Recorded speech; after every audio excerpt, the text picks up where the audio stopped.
Yo, Shortbox Nation, this is Botter, and I'm here to tell you right now that con season starts early this year with the return of Northeast Florida's premier anime, comic book, and sci-fi event, Collective Con. That's right, Northeast Florida's largest pop culture convention returns for its 10th year on March 8th through the 10th at the Prime Osborne Center in Jacksonville, Florida. 10 years of Collective Con, they're pulling all the stops out to make sure this is a can't-miss event. And the guest list they got going, don't even get me started on the guest list. I mean, they've got A-list celebrity guests and voice actors from some of your favorite movies, anime, and video games like Elijah Wood and Sean Ashton, Ray Park, Trisha Helfer, Ross Marquand, Max Middleman, and Bo-Katan herself will be there, Katie Sackhoff. Tell me what other convention is giving you the opportunity to meet Frodo and Sam from Lord of the Rings, Darth Maul, and One Punch Man all under the same roof.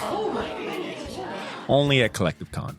And if you're looking to get some of your favorite comics signed, or if you want to get an original sketch from some of the best comic artists in the world, well, you're in luck, because there'll be plenty of comic and creator guests there, like DC comic artist extraordinaire Clay Mann, Harvey Award-nominated illustrator John Taylor Christopher, Marvel and DC cover artist Chris Stevens, and acclaimed Star Wars author Timothy Zahn. They'll all be at Collective Con this year. And if you're looking to bring the family, or if you want to make a weekend out of it, you're in luck, because there'll be so much going on at Collective Con that weekend in the form of vendors, fan panels, video game tournaments, cosplay contests, after parties, and a bunch of fan events. You can purchase single and 3-day weekend passes now using the link in this episode's show notes, or by going to collectivecon.com to book your tickets and hotel.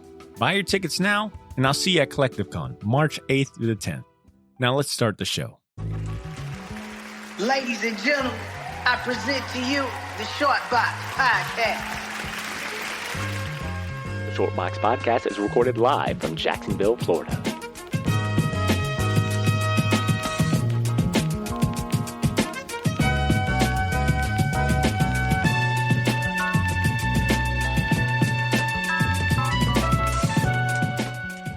I think it'd only be right to kick off this episode with a toast to us. All right. Oh my God! Yes, to us. Yeah, exactly. To us. To how Please fucking raise- awesome we are. Raise your well, actually, Ashley, do we have a name for this? I know it's only champagne, orange juice, and some raspberries, but do we have a name for this cocktail? Only. Well, not only. It looks fancy. It looks like some fancy. Why don't we just call it the 350? 350. Wow. Fucking 350. Yeah, All right. sounds fancy enough. I like that. Let's all raise our 350 in the air and cheers. All right. Cheers. To 350 episodes. Cheers, kids. To the Shortbox Ting, ting, Nation. ting, ting. Ooh, that's some good kava. Disrespecting That's some, your- I apologize, Ashley. I should have came correct. It's been a minute. I forgot that you will fuck me up, so I She's got her apologize. certificate of She's here in mixology. person now, man. You better watch out. Yeah. He said that's good. only raspberries. Speaking of which, let's go get this thing started. Yo. Oh, no, come on. Sure. I'm, all right. A strong If one. I have to put up with a yo, I don't want to put up with a half-hearted one. All right? Yo. Either you're all in, or he going like this. Half-hearted yo. He went, yeah. Like that. Like, All right. come on, put some ass It's into going to it. be one of those episodes, I see. Okay. Yo. Thank you. Thank you. Short Box Nation. Welcome back to the podcast. This is our milestone 350th episode. We even have a drink named after it, thanks to Ashley. If you're tuning in for the first time, welcome, you bandwagoners. It's about damn time you got on the Oh, my bandwagon. God. Yo, no, see, I'm tired of this. Oh, I'm tired okay. of Well, this. no, talk to me. What's It's going been on? 350 episodes. Okay. Almost 10 years, and now you want to join the show? Oh, Coming shit. in hot. They waited until we were mainstream, bro. Look, dude, They waited. you rarely see a man gatekeep his own podcast, but you know what? I'm in awe and I'm impressed. I'm very impressed. You rarely see that, but hey, if you want to shoot yourself in your sock-sandaled foot, you go right ahead. Drag us all along with you. I got a shovel. I was pretty self-conscious about the sock choice I picked today because I knew Ashley was going to be here, so I went with like an Infinity Gauntlet socks. Nice, Thank you. nice. Acceptable. But back to the listeners. Regardless, if you're joining us for the first time today, you're part of this toxic ass family now.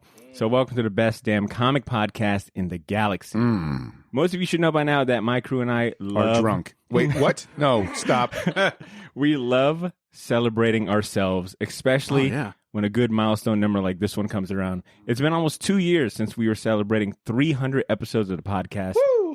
And you would think that at that moment, we'd have smartened up, burned this podcast to the ground, and claimed back our Sundays with our loving families. But we're just as deranged as ever, and here we are celebrating another 50 episodes down. Boo this man. 350 episodes is an achievement that not many podcasts get to celebrate. So we decided to make this episode all about us and allowed you and the rest of the Shortbox Nation to submit questions for us to answer this episode for a special Q&A themed show. It's been a while since we've done God one of help these. us. Yeah, for sure. My name is Botter Milligan, and I'm just one of the hosts that will ever... My name is Botter Milligan. Leave it in. I love those. Boy, I love that fucking tongue movement. And I'm just... You are weird. Oh, God. What? Ashley... Leave it in. This is a goal. This is what they signed up for. These quote unquote bandwagoners. You fucking gatekeeping some bitch. Ashley, are you sure it's just a champagne in this drink? I'm fucking with you. Ashley's like, I right. put DMT in it. Ooh, enjoy seeing geometric aliens. You fucks. I'm joined by Captain America. Yeah, Akuma, you've seen everybody. and You're Han like- Solo this episode.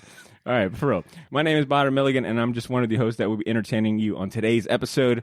It wouldn't be right to close out another season of the podcast and be celebrating another big milestone without the crew that makes this podcast possible. They're full of pizza, day-old wings, and liquored up on a new shortbox cocktail we're calling the 350th. If you're lucky, we might share the ingredients with you. We'll see about that. Allow me to introduce them, starting with my right-hand man, who made his first Shortbox appearance back in episode 3 in 2012. Wow. Shortbox Nation, it's Cesar Cordero. It's your boy. Yeah. I couldn't even hear myself over how loud the audience, in-studio audience was. Dude, them bandwagoners love you. Oh, my God. I can't believe this dude.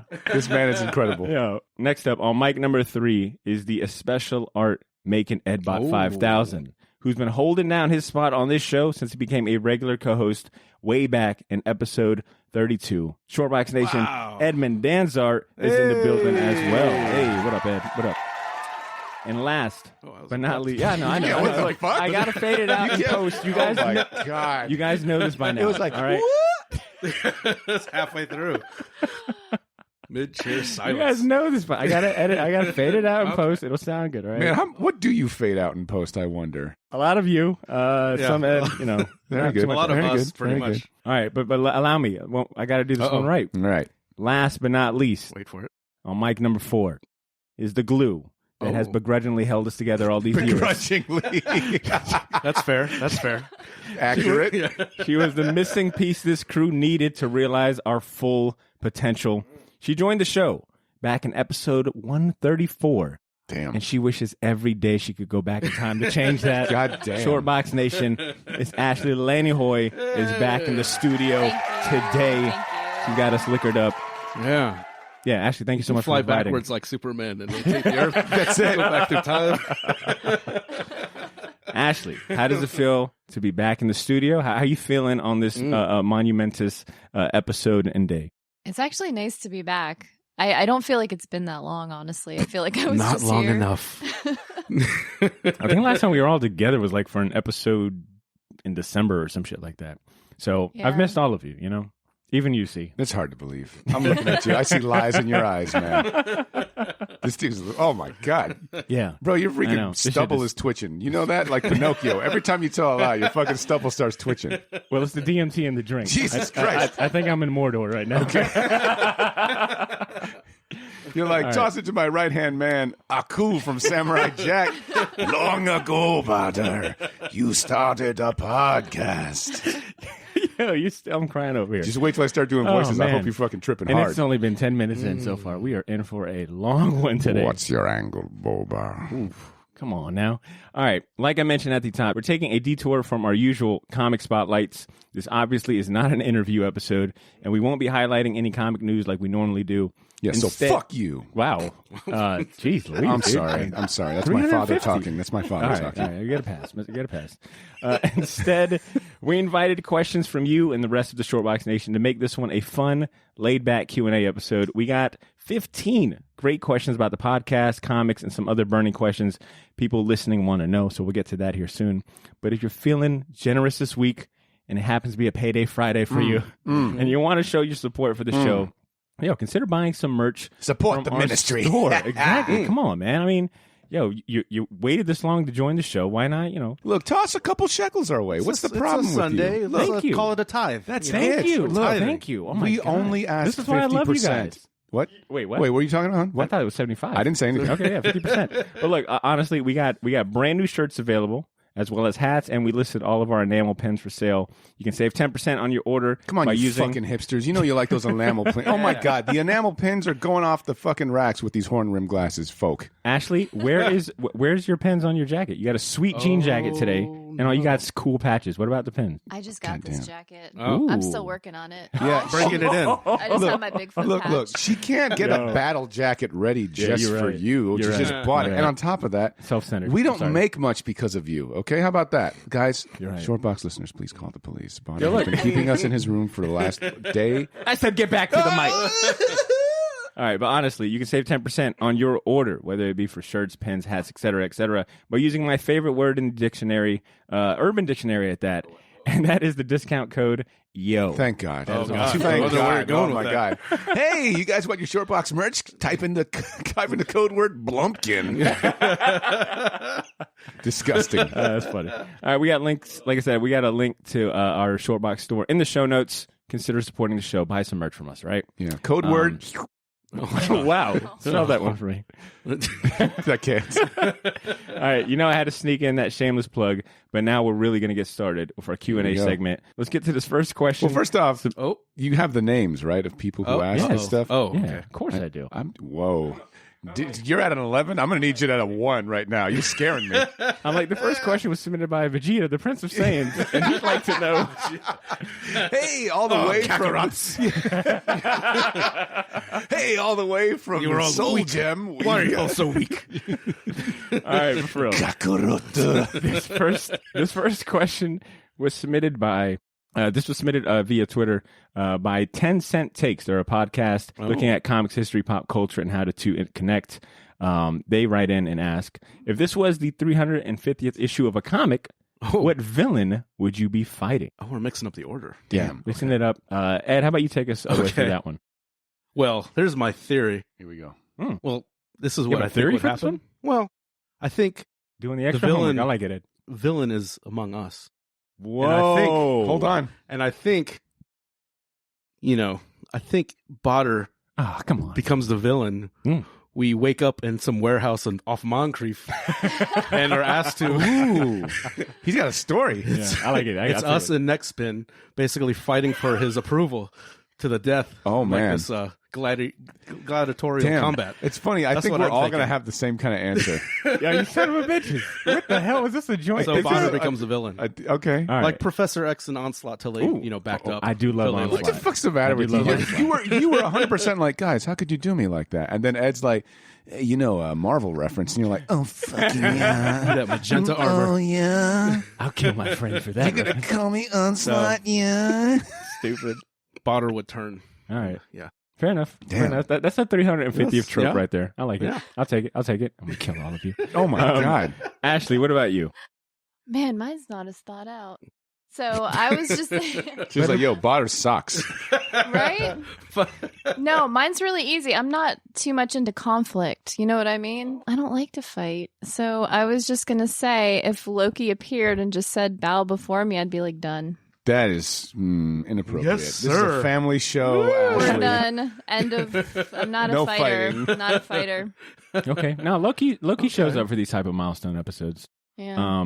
Just good to know that who's got my back and who doesn't. If Loki should ever show up.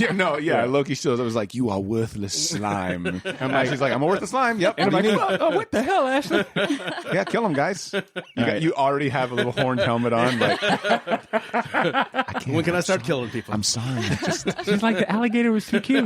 Look how cute this alligator is. What do you want? What did you want from me? All right. See, what about you? Same question. So I was going to say that we fight ourselves, but 100 100 episodes back, where we don't know any of the future or anything like that. Oh, I love a good time. Misplaced. And stuff. we don't know who the good or bad guy is. And the readers would have to decide who's better. Did we get better as broadcasters, or have we just stayed stagnant? Ooh, I hate that S word. That's a good one. Oh my God. You're like, yeah. Damn, mine is. See, don't ever use words bigger than my name again. How dare you? That's a good one. Fuck. Okay. You know who would be my villain in my 350th version? Is fucking Akuma. Someone like that absolutely subverts expectations. Because Akuma was always like that. He was always like that hidden boss, especially in Alpha 2. You had to beat everybody without getting hit or some bullshit. Considering that not too many podcasts hit much less 100 episodes, much less 350, I feel like we'd fight some random ass villain like Akuma. I feel like you went to the Steve Gerber School of Writing. But then, go with it. But then I also had, if I'm looking, big two villain baddies, we'd probably be fighting Darkseid at this point. Because, you don't just get to fight Darkseid in like issue 100. It's got to be some. If that's the case, then I'm going to pull 100% an Ashley, and you'll see me with like a blue dome over my head. I'm going to be painting my face gray, making it look all craggy, and you'll be like, what the fuck? See, I'll be like, I'm hanging with the female Furies in a Gimp outfit. What did you That's going to be awesome. Me and Ed are looking at like, what did you want? I mean, he's cool. I'm sorry. I wouldn't be mad at that. I'd probably be right there with you. All right. Thank you for that question, 10 Cent Takes. Next question comes from a longtime listener, good friend of the show and diehard supporter. Someone, a.k.a. someone that's not a bandwagoner. He's been down with the short box since them early days, them rough early days. This question comes from our pal, Tom Panditch. Oh, shit, Tom. Yes, sir, he chimed in. And he writes, have you read any cool webcomics recently? I would love to hear some recommendations. I want to recommend Alec Robbins' insane copyright-infringing webcomic, Mr. Boop. It is the autobiographical and totally true story where Robbins is married to Betty Boop. I hope you enjoy it. Huh. Ashley, I'll start with you. Have you read any cool webcomics lately? I have only read one webcomic that I've actually really enjoyed and gotten into. Has anyone read JL8, the Yale Stewart one, where it's like young, little Justice League kids? Huh. Like they're in elementary school. Oh my God. Oh, like the baby X-Men? Yeah. And it's super cute. And Batman has a crush on someone. And then Superman has a crush on Wonder Woman, but she likes Batman. And then they go, yeah. I'm here for this. This sounds way awesome. Cooler than I'm making it out to be, but it's really good. I like Gotham, so I can't really crap on that. So, but it's got tons of issues, tons. If you go on there, there's Is it on Webtoons? I don't know. I just look up JL8 every couple months and just catch up. They never printed these?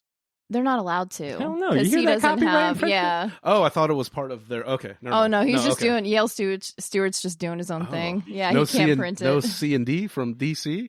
I guess not yet because it's only online. Yeah. Okay. All right, good one. Ed, what about you? I haven't really went over to the webcomic part of things, and I don't want to mention some of the stuff I've been reading on the web. 4chan. So some of the web comments are not appropriate to talk about on the show. Over 18 subreddits? Yeah, okay. so let's, I'll pass on this one. Yo, this is Botter. Sorry for interrupting this episode, but I'll keep it brief. I wanted to let you know about a massive sale we have going on over at the Shortbox store on all of our merchandise and apparel. That's theshortboxstore.bigcartel.com. You can now save 20% off your entire order using the discount code YOO, Y-O-O. So if you've been waiting for the right time to finally buy that gauntlet snapback, or if you ever wanted to buy any of the shirts you see me wear on the podcast, well, now's your chance to get them for a steal. We still have a few sizes left of everything, but they won't last long, and once they're gone, they are gone. And then I mentioned that all of our apparel is screen printed on high quality material. None of that heat transfer or direct to garment stuff. Our shirts are some of the most comfortable ones you'll ever wear, and the hats look even better in person. So wear your support for the Shortbox Nation proudly, knowing that you're going to look damn good doing it. Get to theshortboxstore.bigcartel.com as soon as you can, and don't forget to use that discount code YOO, Y-O-O, to save 20% off your entire order. All of this information can be found in this episode's show notes if you want to get there faster. Thanks for not pressing fast forward. Now back to the show.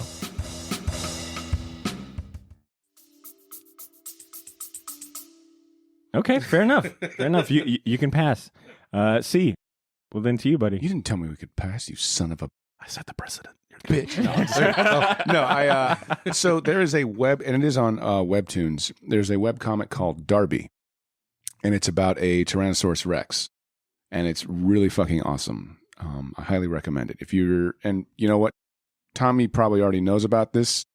But I came late to the game. It's been out for a little bit. I think the last name of the artist who does it is Gerard. I'm not mistaken. Gerard Way? I think. No, his last name. Name. Yeah, Darby. It's really good. It's like a little talking T-Rex, and it interacts with a bunch of other dinosaurs, and they say fuck a lot, and it's really cool. Damn, I love me a good dinosaur that It's it's really that fun. meteor is awful close. Fuck. It's the actual comic opens up with a meteor. Oh no. Yeah, so it's good. It's That good. sounds fun. All right. As for me, nothing. I don't think I've read any new web comics to know outside of the last time we did an episode on this topic, which would have been with Justin Jordan when we were talking about his urban animal webtoons. And for anyone unfamiliar, with Justin Jordan, he's worked at Image, on things like Luther Strode, Spread, Dead Body Road, and Reaver. But his webtoon Urban Animal has been it's been a big hit. Very popular comic on that platform, and it's about a normal kid who finds out he's not so normal when he turns into a saber-toothed tiger. And then, of course, things get absolutely strange for Joe, the main character. So, that's probably the last webcomic I've read. But it sounds like I kind of want to check out this JL8. That sounds pretty fun and right up my alley. All right. Thank you, Tom, for that question. Next question comes from Matt Vigo. He writes, what do you think differentiates the big two from other publishers that have come and gone throughout the history of comics? Sure, we've got 5 hours. Oh my God. I looked at that question. I'm like, Jesus. That's like a dissertation. That's like a 5-part episode. So you want to take it? Yeah, I'll start it off. I think the biggest thing that separates them from any other publishing company / IP or whatever is this is going to get real.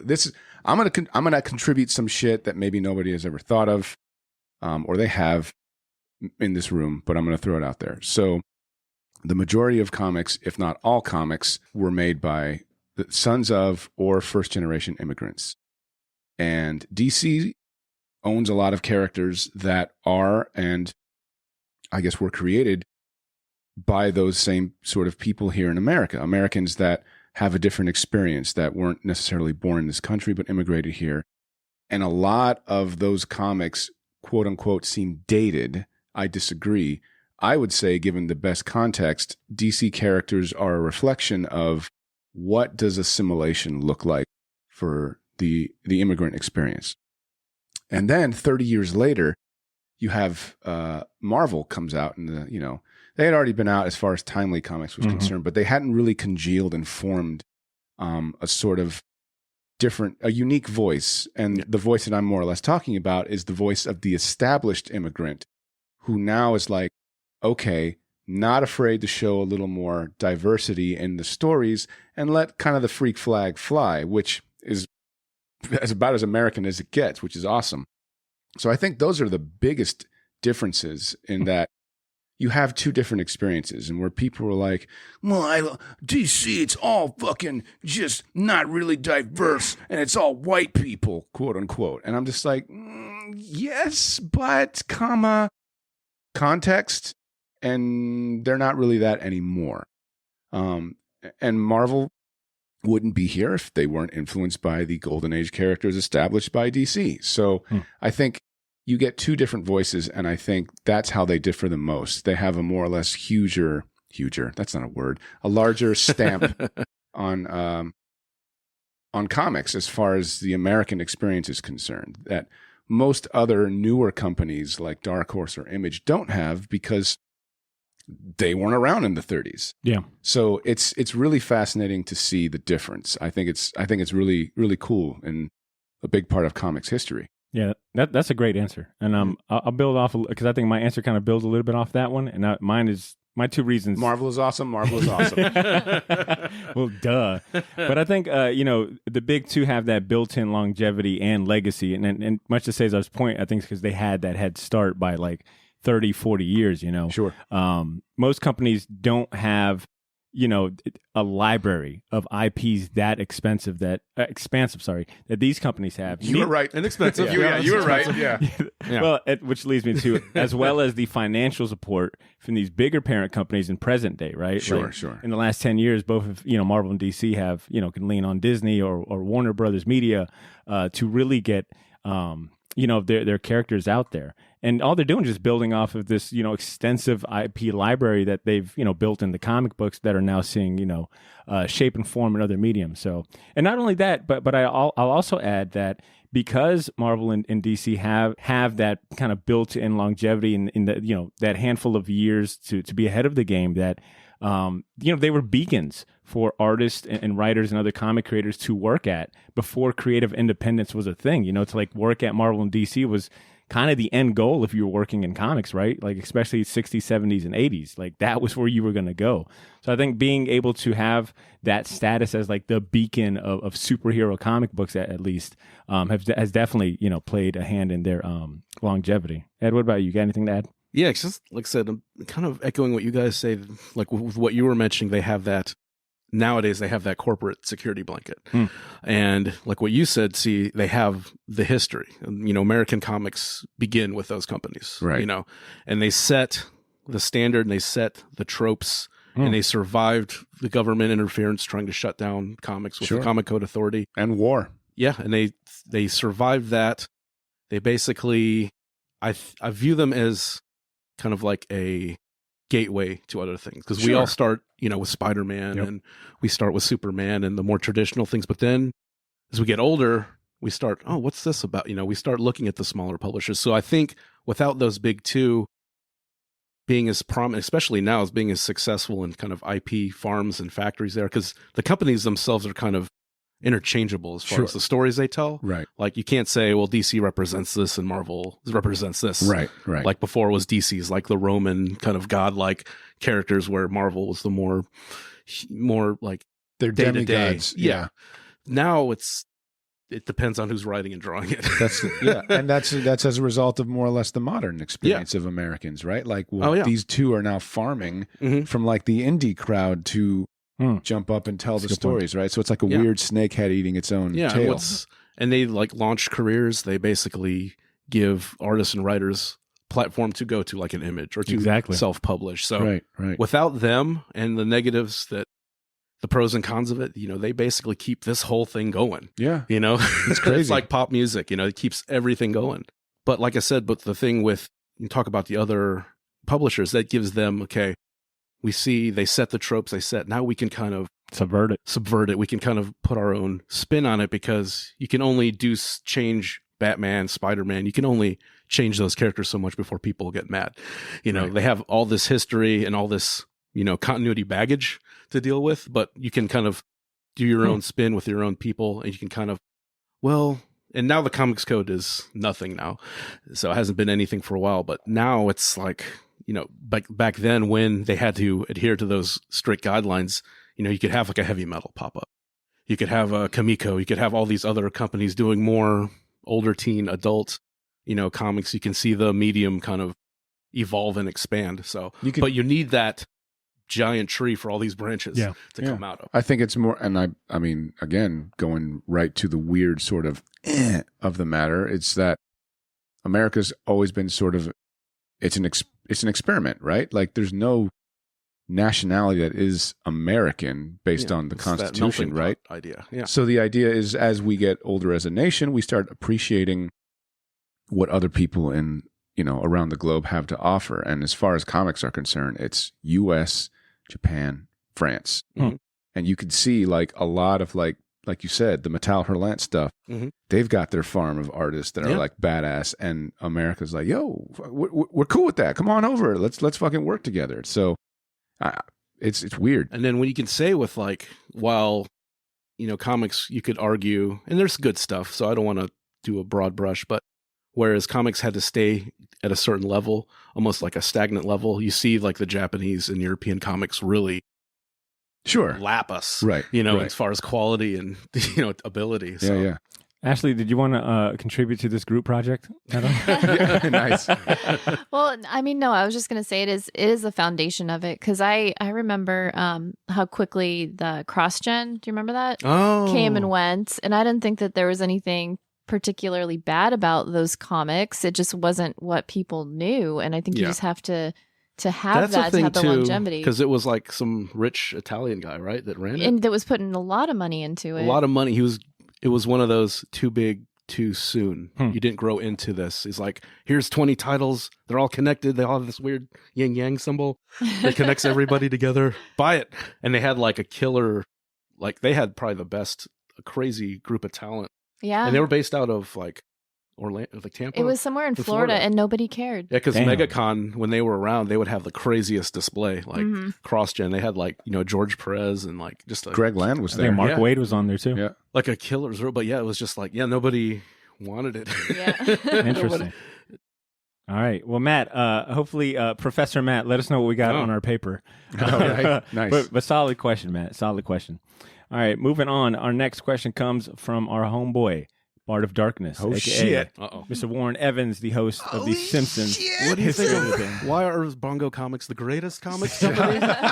And real quick, shout out to Warren, host of The Simpsons is Greater Than podcast, and a big help in helping us get Bill Morrison on the show last episode. So shout out to Warren. Yeah, man. Of course, he was going to chime in, right? His question is, what is a comic each of you own that you would consider a personal grail or just something of sentimental value, and why? If by grill you mean if anybody tries to look at it, they age really quickly and they go, "Oh, what is happening to me?" your face melts. I'm like FF number 5. Then yes. Yeah, something like that. Ashley, how about you kick us off with this one? I mean, I have all my favorite first appearances that I keep stored away. Oh, do you? And when people like go to like look at my comics, like they don't get to look at that. Here's my Art first appearance box. of Boner Man. What? This isn't a comic? Wait, he first appeared in Testicle City number 4. What are you doing, Bozo? Follow-up questions. What are some of the first appearance comics you have? So I have a first And where are they appearance. stored? You shut up. What's the combination? I have a first appearance of Loki, which is probably the number one. Journey Nice. of Mystery? Yeah. Or something? 85. Oh, yeah. wow. And then Jesus. I've got Peon, get out of here. right. I've got bad. the first Captain Boomerang, first Corsair. Wow. That's where he's wearing the pajamas. Wait, and the Corsair, wizard hat? like, Cyclops? Cyclops is dead? Starjammers. Yeah, I like him. Oh, my God. That's fucking cool. Respect, Ashley. That's Goddamn. dope. Add Corsair So to wait, the why list. were you making fun of my Cyclops Yeah, wait, you like- socks if you enjoy his No. father? She likes dance. He likes dad. Cyclops. Mustachioed I just- dudes. Wow, yeah, I am seeing the comic. And just some old Swamp Things. I think my very favorite thing is it's not a comic, but it's a really Ed. You were there when I got it. It's a really nice hardcover Frankenstein. Yeah. And Bernie writes and signed it, Nice. and You like son Bernie of a was there, bitch. Steve Niles was there, Ed was there, so it course. was like a cool moment. Like I look was at that Heroes book, Con, right? yeah, and I Yeah, think yeah. about that Heroes Con. It was a really good show. Yeah, Nice. that was fun. That was 2010. Yeah, that was a long time. No, it wasn't. It sure was. It? Yeah. Oh, Jesus. Yeah, you're Isn't that old. crazy? Yeah. Jeez. My God. That's a sick stack of like holy grails you got. Very impressed. Now, once again, I want to answer the part. Where's it stored? Combination. Oh, hey, I'm going to need that. I have the exact same Bernie Wrightson Frankenstein. Isn't it expensive as hell? No. When it came, I got it when it first came out, so it was kind of like you could get it at Books A Million. It's the actual novelization, right? Yeah, and then yeah. he's got the illustrations in there in black and white. Yeah. Like it's got the nice sort of like velvety outside Yeah, hardcover. Yeah. Yeah. Nice. Yeah. Nice. Damn, he autographed Okay. it too. Mm-hmm. R.I.P. Bernie. Well, how about we save the location combination for a special Patreon episode? Oh. and Yeah, we can do we'll that. check that in. Ed, same question to you, buddy. Oh man, I don't have a lot of, I guess we would call like super valuable stuff because I'm not a collector in that way. But as far as things that like I'm just kind of now I'm starting to get stuff that I wanted when I was a kid, may or may not be valuable, but I got this is the only series I have a complete run of this Dark Horse. This is one of the first manga series I got. It's called Outlanders. So it's kind of like a space opera. If you remember the ships in Avengers, they're kind of like, it looks like they kind of swiped the ships. They kind of had like organic, weird, spaceships and things. It was kind of like not that great, but it was one of the first things I got exposed to as far as, Japanese comics. And Dark Horse was bringing that stuff in early. Yeah. In the late 80s and early 90s. So I got a complete collection of that. And then there's a couple of art books that I have that, like my Richard Corbin and Mike Plug art books that I really, really like, that I probably won't get rid of those. That's good stuff. See, what about you? Jesus. I have first appearance of Hellboy. Isn't that like It's X-Men 21, I think. Oh. Somewhere, if I get it wrong, I feel like Nick Wagner's going to punch me through this microphone. Real time. Some of the stuff that I really treasure is all 4. I don't have them CGC graded, but they're in pretty good condition. Dark Knight Returns comics and all of the Batman Year Ones. I have the first appearance of the black costume Spider-Man. Ooh, Secret Wars and Raids. Yep. What else do I have?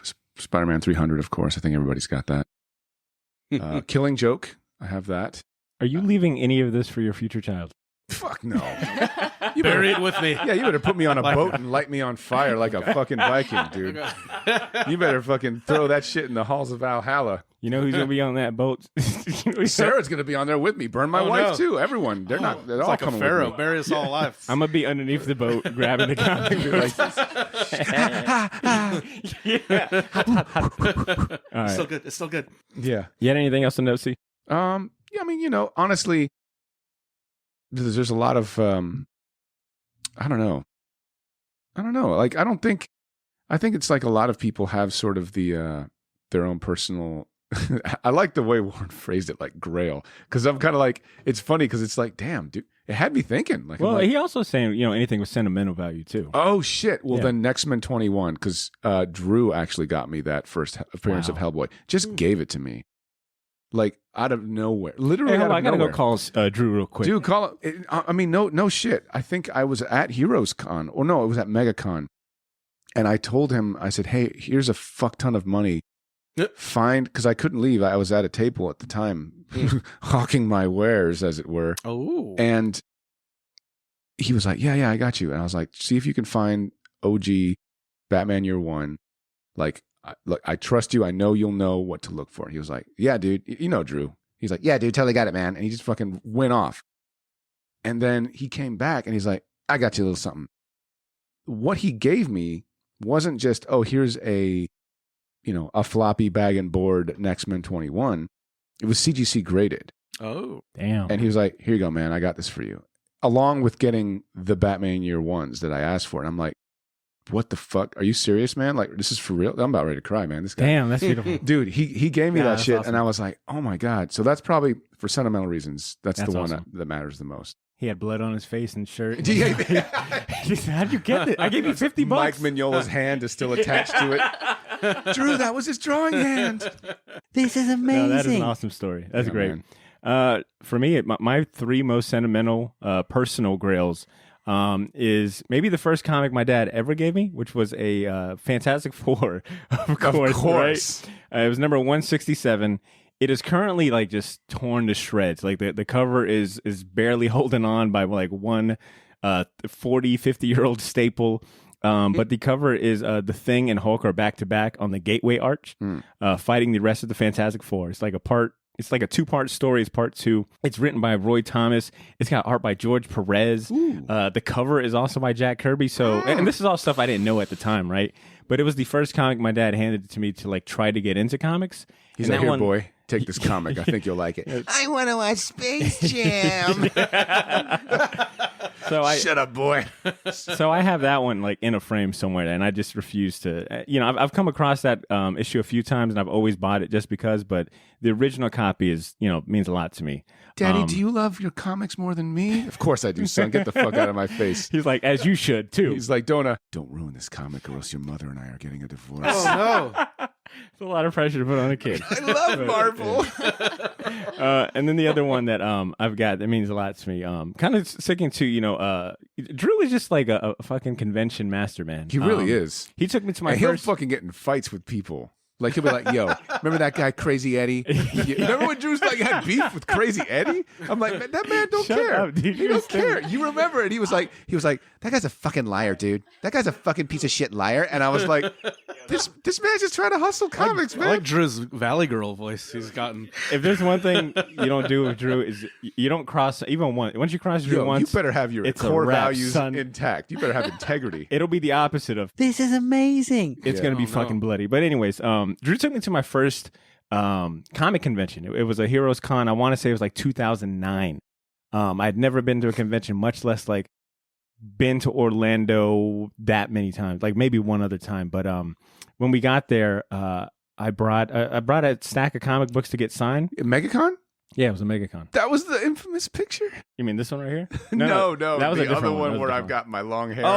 Oh, yes, it was. Yes. Damn, I've got that somewhere. That might Yeah. be the episode title, a picture, but we'll see. God, no, please. But out of that convention, it was the first time meeting all of these creators that I'd only known by like name on paper. And I got to meet, one of my favorite writers of comics of all time, Mark Waid, in person. And I got him to sign this Captain America it's number 9 from the 3rd series where Andy Kubert was doing the artwork. And it's the issue where Captain America's got like he gets his holographic shield or something like that. But oh my God, I loved that comic because the art was so awesome.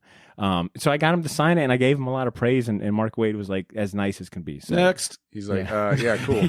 Great. Thanks a lot. he was awesome. So I hold that one in. But I was like, regard. hey, Mark, how's the family? What the fuck? Get out of here, you weird kid. Scared us asking weird questions about my life. That's funny. Thank you for the question, Warren.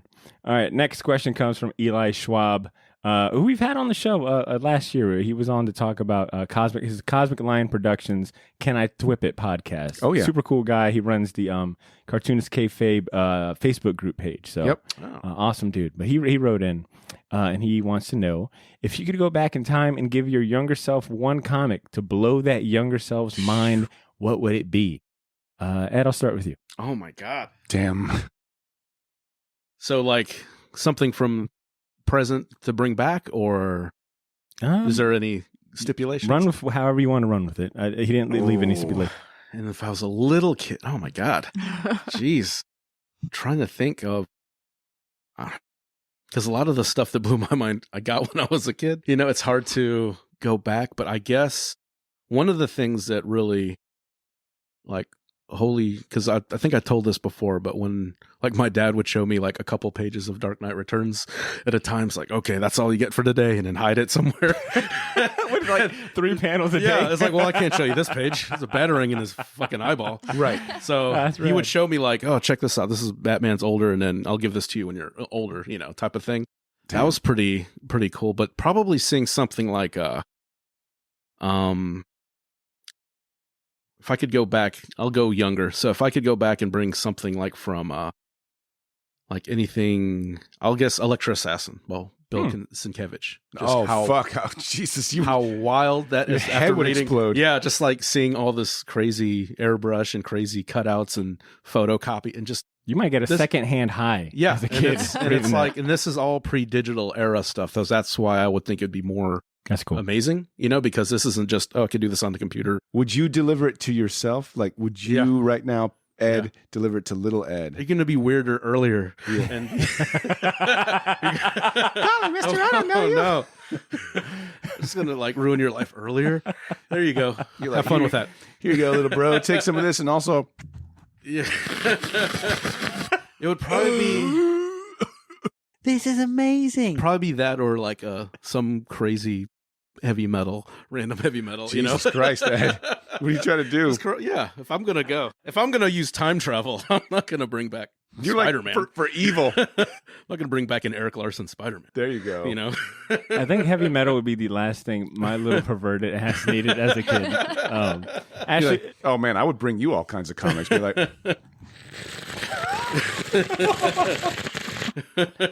right, man. You want some of this fucking shit right here? Oh no. Oh yeah, man. There's some fucking Mobius, you little dick. Could you believe that guy's gonna be my best friend a couple years later? Like that weird ass dude. That's funny. Staying with you, man. What would you give your younger self? Oh shit. You know what I would do? I would probably, because I didn't have access to it, but a lot of my cousins in New York did. I would probably find some of the OG Eric Larson, fucking Eastman and Laird Ninja Turtle comics, and I would give it back to me when I was little, just so I could show like little version of me, like, hey, dude, Hang on to this number one. Well, Do not open it. Yeah, I was gonna say, but it's possible. Like these dudes just Xeroxed shit and distributed it, and there's no reason why you can't, create art and It's such like that story is so fairy tale. Yeah, you know what I'm saying? It's like this is when they say like American Dream. This is like for real. Just making a random comic. Oh, dude, and then just became. Just the DIY movement is so punk rock, and I think it's everything that a little me would like. Because I was reading Calvin and Hobbes, and I thought I was a fucking edgy motherfucker. And that was dinosaur. You know what I mean? So, Bill Watterson's amazing. Yeah, but if I know what you mean, but like just the idea behind the aesthetic, and say, hey man, this shit's possible. You don't gotta wait. Start drawing. Start getting into the thing too is like you don't have to draw like A, B, or C. Right. Yeah. That's a good one. Ashley, what about you? All right, I'm gonna go quick because mine's really annoying, but it's the truth. No, so, linger. So it's the little girls book that I did with Nick Afligi and Sarah Delane. That is not that weird Adam at lettered. all. Wouldn't you break like the time continuity, like showing a book of your artwork to your younger It's self like or Time something? Cop. You'll like That's form into a fucking blob. cool. That's fucking heartwarming. Yeah, that's a nice story. You know what I mean? Because like in middle school, I was always a kid that was drawing, and like the cool kids would walk by and make fun of me, and like my nice teachers, mechanical pencil douche. like my test papers, I had one teacher. Was that Nelson from The Simpsons making fun of her? Hey, you idiot. I had a teacher that would take points off my tests if I like doodled all over the sides of them. So this is just right. Yeah. So this is just kind of like you know what I mean? That's a Like person it'll want get fostering young better. minds.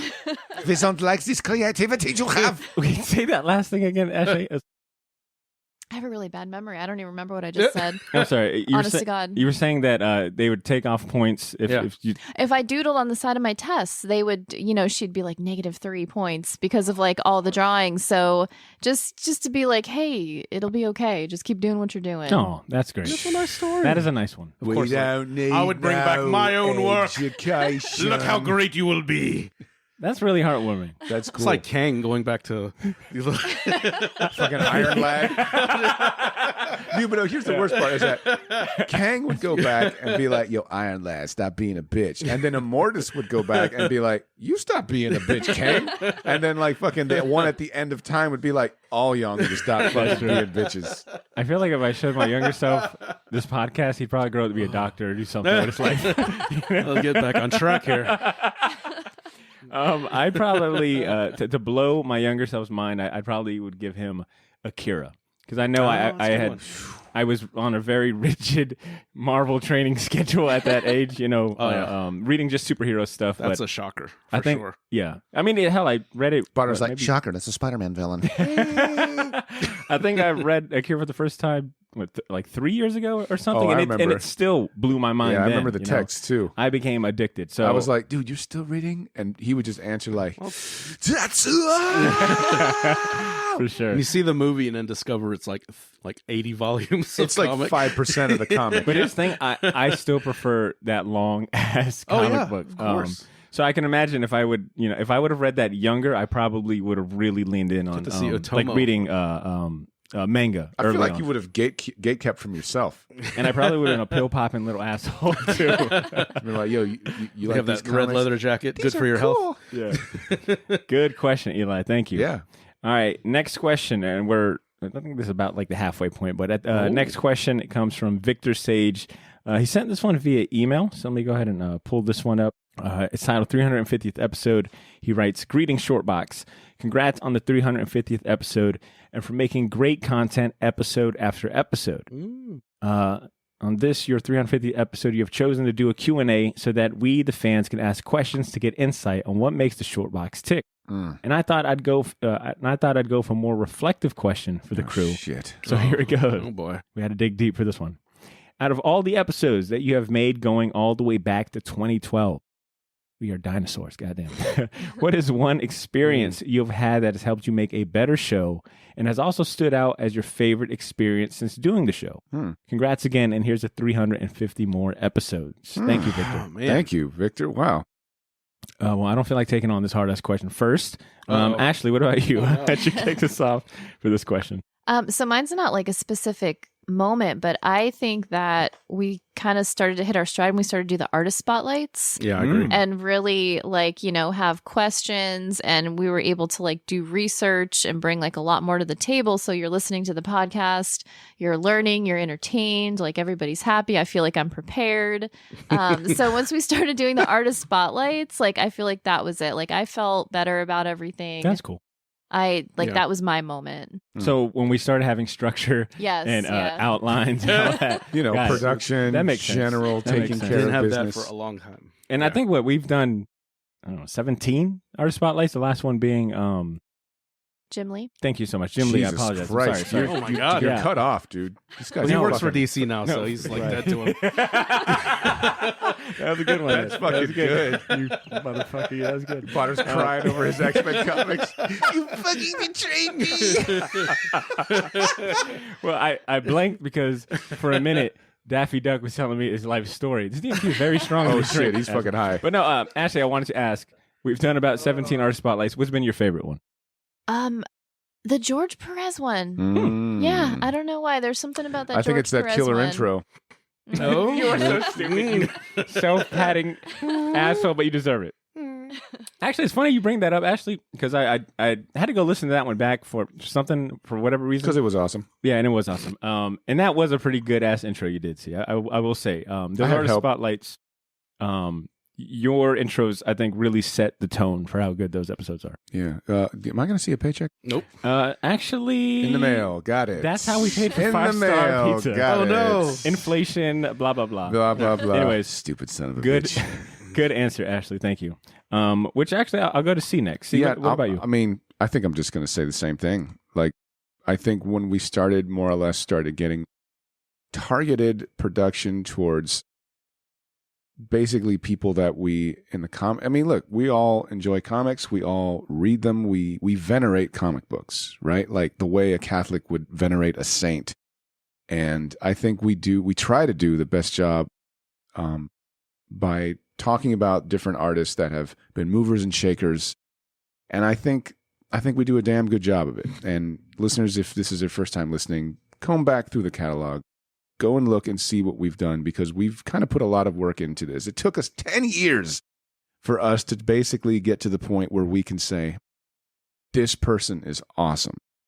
We're going to talk about them for a whole episode, and here's why we think you would dig them. So I'd say that's probably the most, and for sentimental reasons too, man. I remember we were in my old house, and we both came to that fucking shit. It was creepy. It was at the same time. We were talking about Jack Kirby. Of course. Yeah. Of fucking course. And you were sitting on my busted ass couch that had like little pieces of fake leather, and you were like, is this supposed to come off? It was like all over your, it was, dude, I remember it clear as day. Black duct tape. It was all over your back, dude, and I felt horrible. And it was like, I got a chair like that, so I can't we were sitting there and we were like, yeah, we want to do something about Jack Kirby. And it's like, yeah.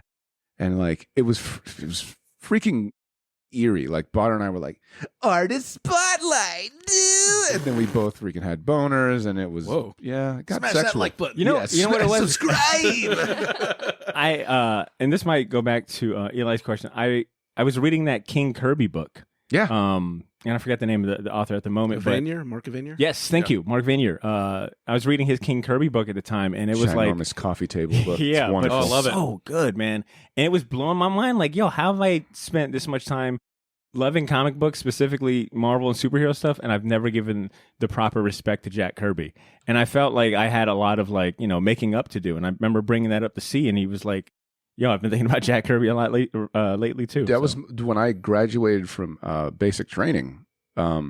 That was the book one of my friends got me. It was Kirby. It was the one you're talking about. It was Kirby King of Comics. So the big fist. Yep. Yeah. Big Awesome. gray Hulk fist, Yeah, and yeah. it's just fucking good. And I, after fucking 8 weeks of basic training, it was a sight for sore eyes. It was wonderful.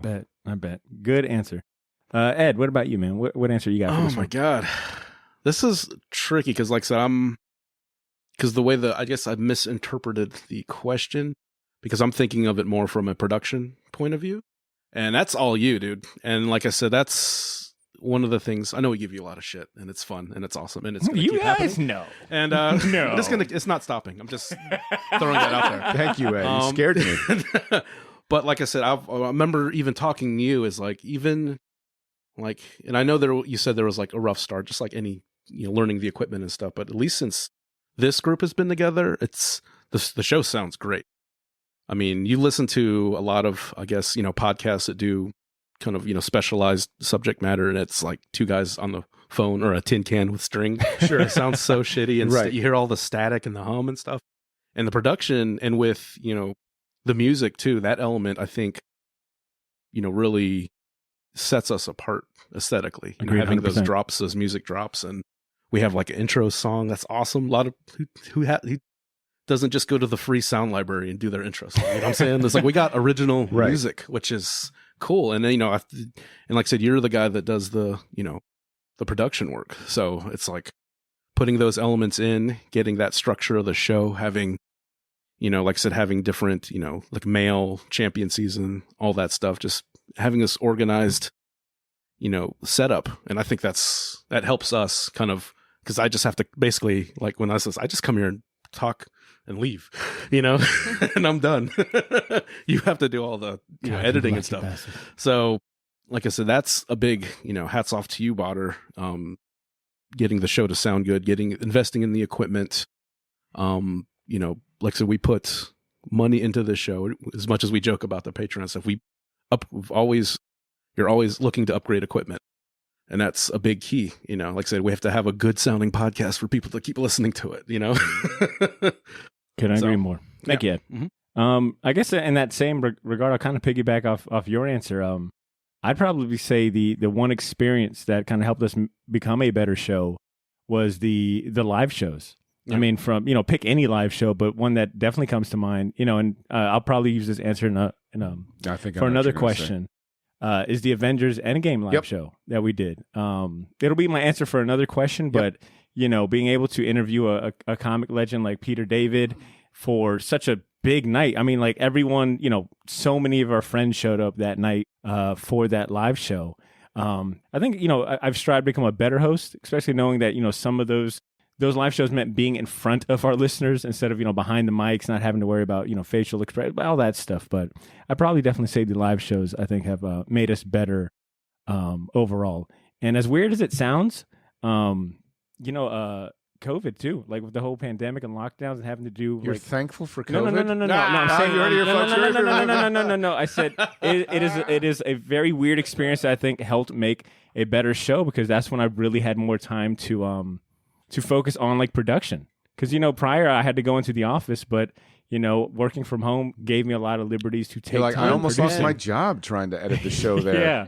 And then to be fair, I mean, COVID did like accelerate things, but I think there was a point even before that where it's like, okay, we're doing this on a consistent basis. We're not, because we were like, well, do it once a month. There's sometimes we didn't do a show for a few weeks or a month at a time. So I think even before that, and I know that kind of having something like that, focused, I think everybody, but I think before that there was like, okay, let's get Look, serious. I'm going to also put out there from a production standpoint, all our voices have gotten better, right? As a group, like we have more or less coalesced, and we've figured out kind of how to. Actually, you probably can understand this a little more, that from the earlier episodes of last podcast where you could listen to the dudes and they kind of don't know what they're doing, and all of them are like, "Bah!" and they all kind of chime in at the same time. And as you listen, you kind of hear them sort of like settle into their roles. We're like, Marcus is the scholar, Henry's the wild card, Ben is the mother hen, right? Yeah. Ben just shows up. You can hear it, guys, right? Like it's I'm a giant. It's all there. And I think that we've all kind of more or less been responsible for that sort of thing. Like we all have become the voice, Yeah. Like I've really leaned in on being the punching bag, and you guys. Shit. All right. Thank you for that really, really introspective questions, Victor. Thank you so much. I'm going to move on to our next question, which comes from, now we're getting to some usernames from Instagram, so bear with me. Oh. This one comes from Sugar Honey Iced Tea Post 2. Wow. I know that guy. Okay. He's a meme poster. I think that, oh, really? Okay. Yeah. I think that's a Khalees album, the song or something like that. But anyways, they submitted a question, and they want to know, what superpowers would you get based on your personality? See? How about you go ahead and kick us off? You son of a bitch. Damn. Based on our personalities. It's all right. I have two in my head. The first one being the Shadow's abilities, which is, the ability to hypnotize on a mass scale and cloud men's minds. So you're the Enchantress. Yeah, no. The Enchantress uses like fucking legit magic. Yeah, like pheromones. I'm evil incarnate visited upon evil. Yeah. So the Shadow's abilities, I really would like, and probably somebody like, based on my personality, somebody like Doctor Strange or Adam Warlock. Somebody who's tied to the supernatural in some way. And accessorize with skulls. Big time. Yeah, for sure. Yeah, you might be fucking Adam Warlock now that Ed brings it up. Yeah. And it has nothing to do with this sweet Dude, Adam I know Warlock you're fucking shirt that you're stick wearing. your tongue in your mouth, bro. Ed, I'm gonna go to you. What's your answer to this one? Oh, Dr. Manhattan. I knew you were going to say that. I was waiting for somebody to say it.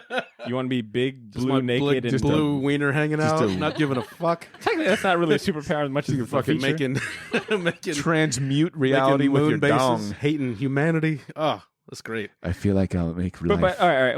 We'll tie it together for me.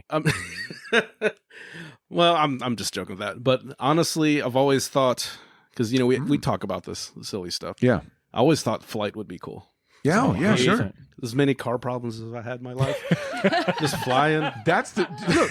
Keep it real. Fucking. You live in real. Jacksonville. That's you got to a drive 30 look. minutes everywhere. Yeah. We could all just be like, say like shit, like I want to be fucking laser eyes. or something weird, like Well, it's that based on everybody your would personality. pick. But based on our That's- personality, that shit makes sense, man. Just The fly struggle is away. real. Just get out of here. Ed would all pick, these guys. Yeah, Ed would pick flight because his truck's not working. It's No, the best fuck part. this. Yeah, it's just convenience. So I got to go to work. I got to save people. You know what? I didn't say I was strong. I said I could fly. Ed's always been a practical guy, in my opinion, and so that makes even more sense. That's awesome.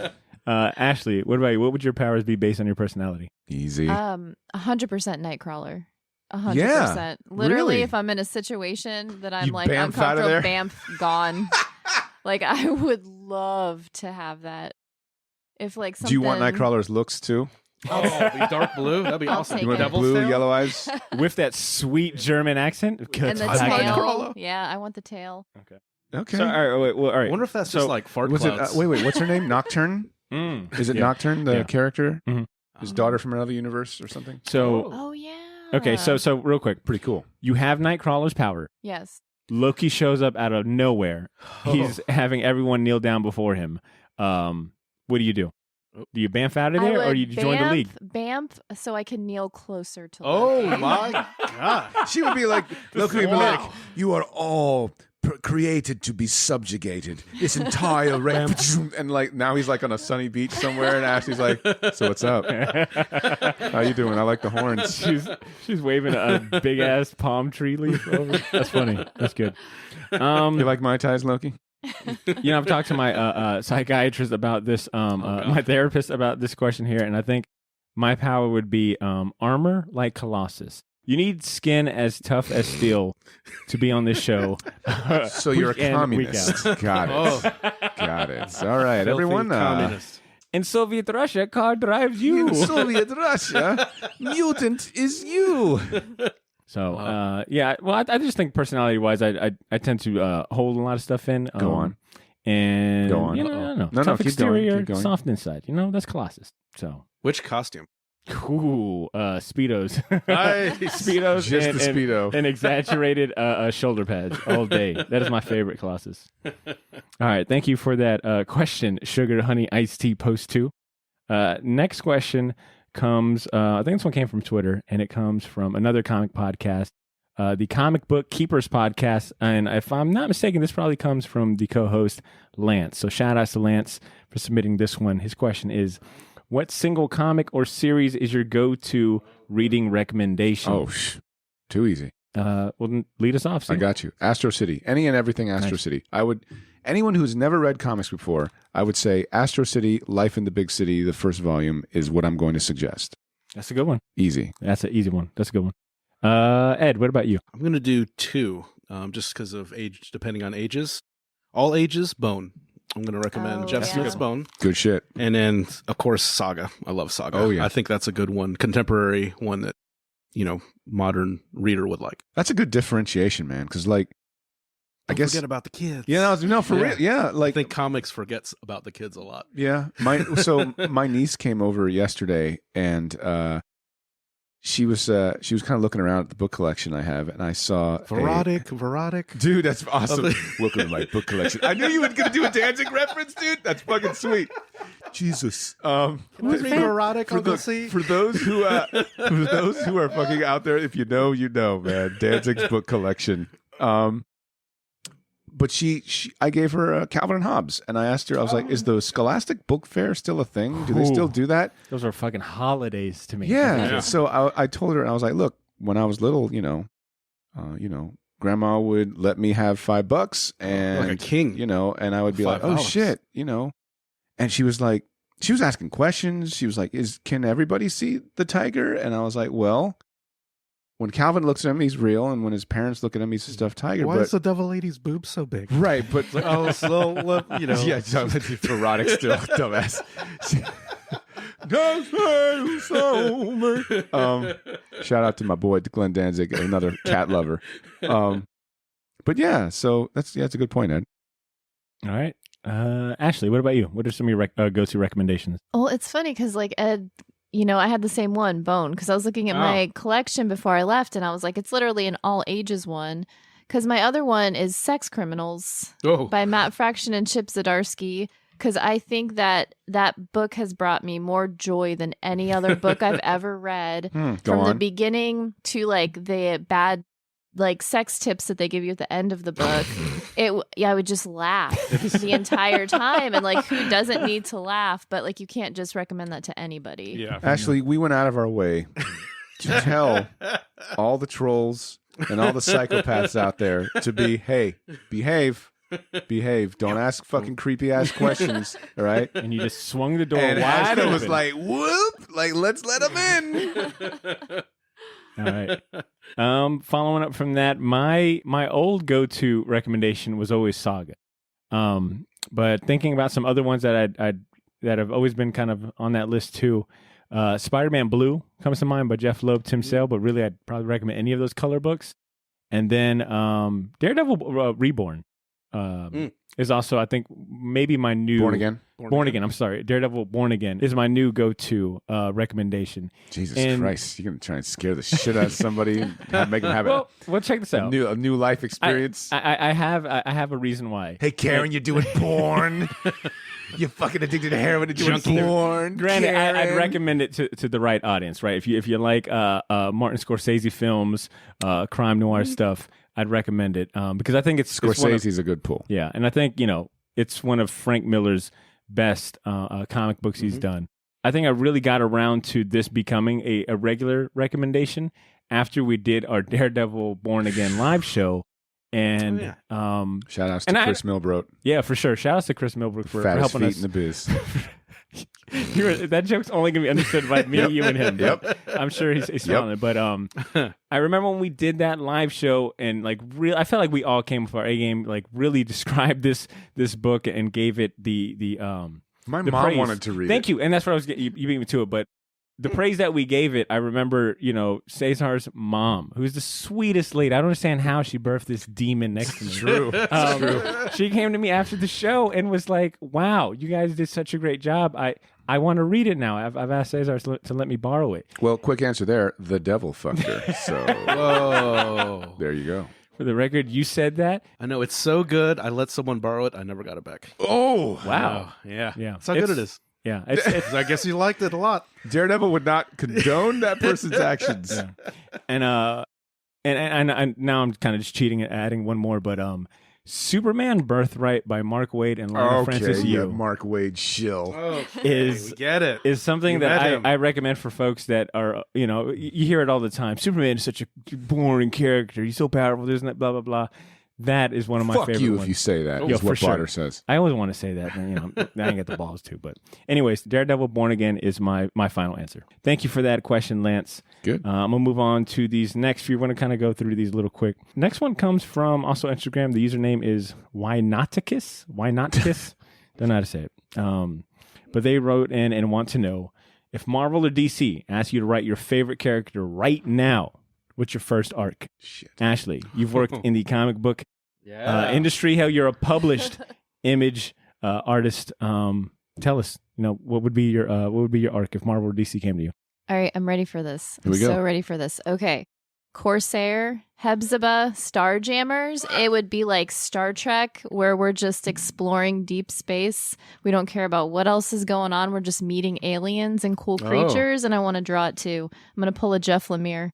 Damn. I'm going to draw my own. This is amazing. Could I commission you for a Hepzibah picture? Oh, I love her. Have you ever drawn any of the Is that the Starjammers? horse? No, she's a cat lady. Okay, You put some that's right. respect. I've definitely Hepzibah. drawn.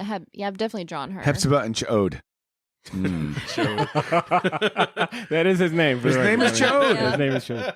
That's a good one. Actually, you had that in the tuck. I know. I was so excited to get to this Ooh, one. man. Damn, that was good. Let a Marvel editor even be exactly Smells right like somebody around wants to Ashley. do something with Corsair. We'll throw that right your way because that's That's a good one. nobody gives a shit about that book. Exactly. And then Ashley comes in there to wreck it, and everybody's like, Oh my god. Ashley really brought about a new point of view on Corsair. meanwhile, Ashley Lanny Hoy's breaking up the comic book scene. She's decided to restart Marvel Nights. I'd be like, Ashley, you can no longer record remote. I need you here every single day with this film crew. This just in, Ashley just snubbed her previous podcast for riches and fame. We have a Botter Milligan shoeless and shirtless and penniless, just crying in the corner. Botter, what do you have to say? Sounds inaccurate, Chuck. Okay, well, that's all about the time we have left for this sad sack. All right. Ed, how about you? What would be your Okay, I did think about this too. So Yeah, that's funny. I want to do I'll do a quick elevator pitch.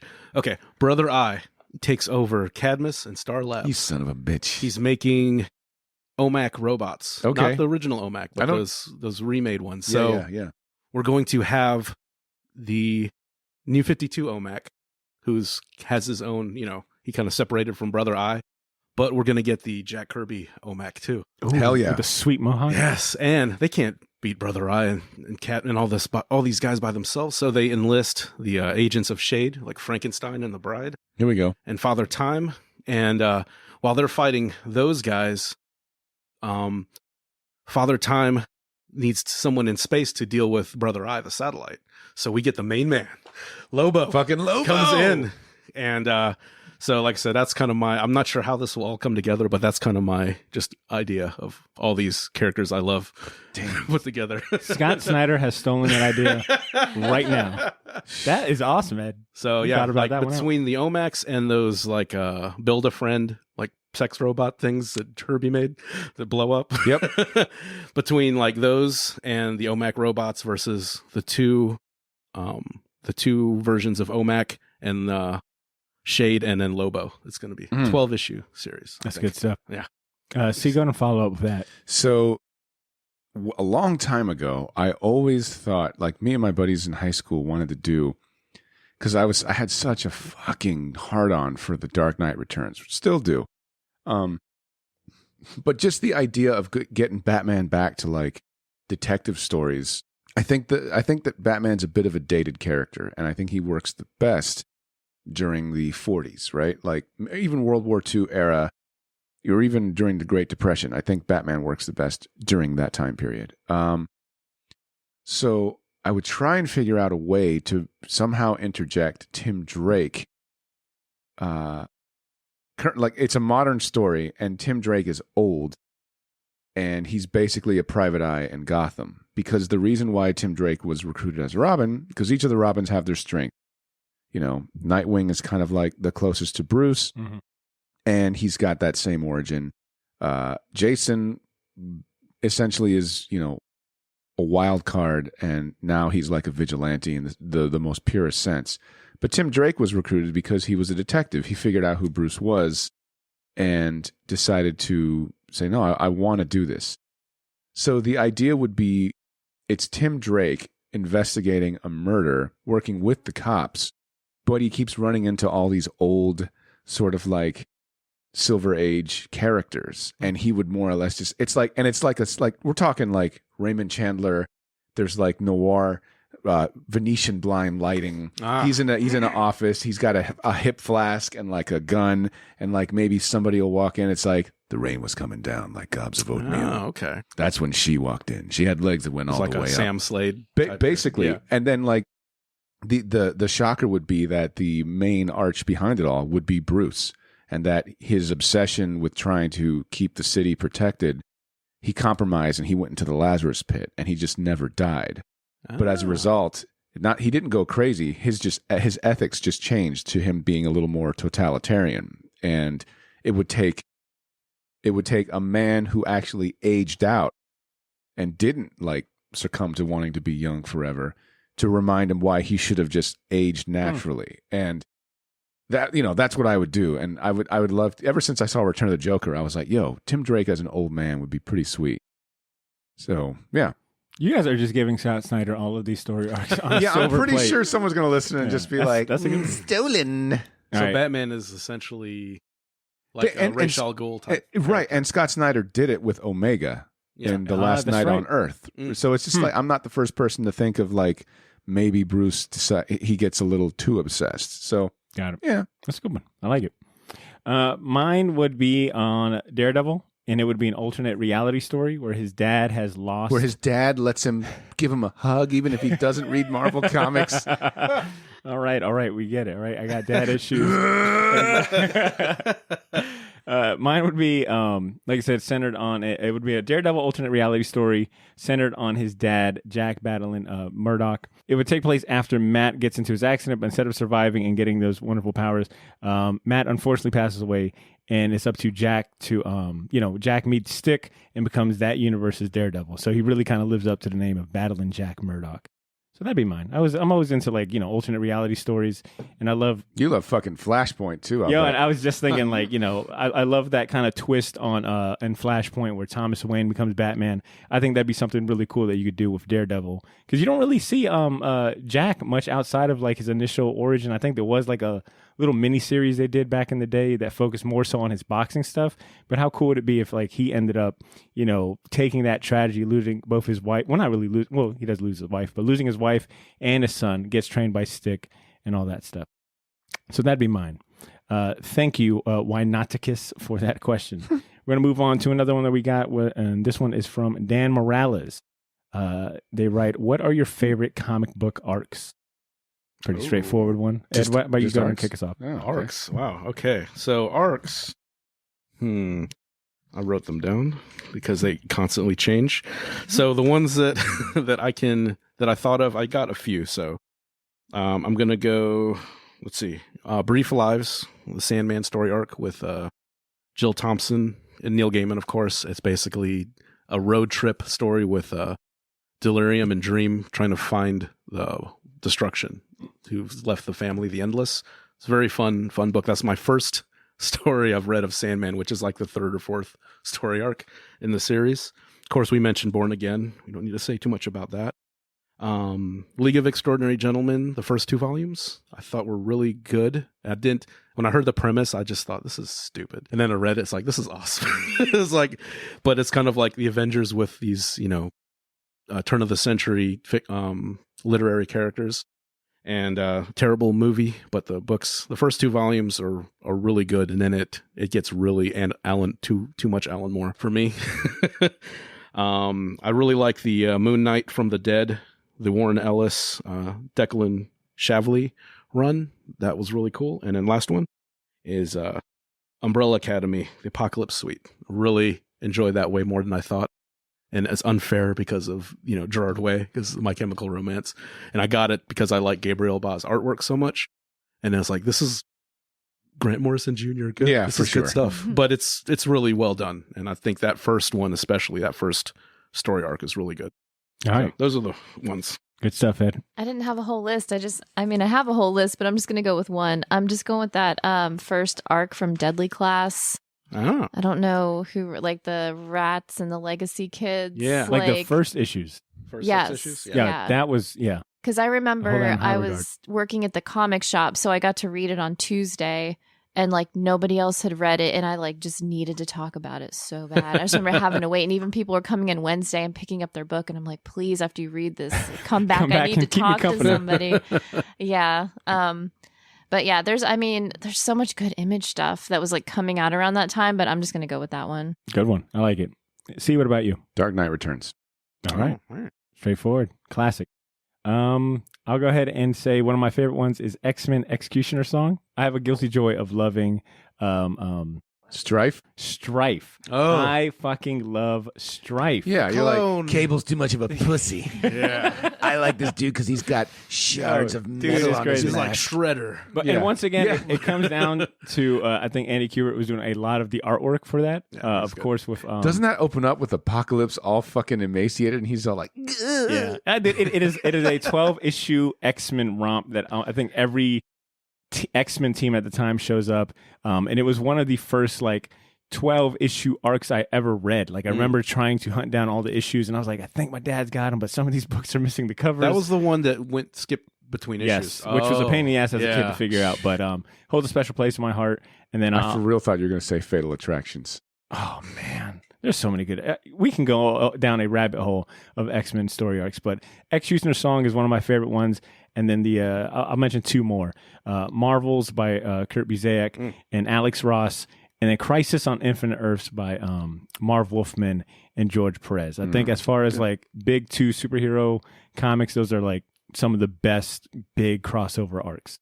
So thank you for that question, Dan. Move on to our next one that comes from user Yusuf_103. They write, do you think the Batman movie will be better than Batman Begins, or do you think they should have done a movie for Ben Affleck's Batman instead of Robert Pattinson? It sounds like he wanted, he really wanted to hear this, hear us talk about this Batman movie, which I'm okay with a question bringing us into current times.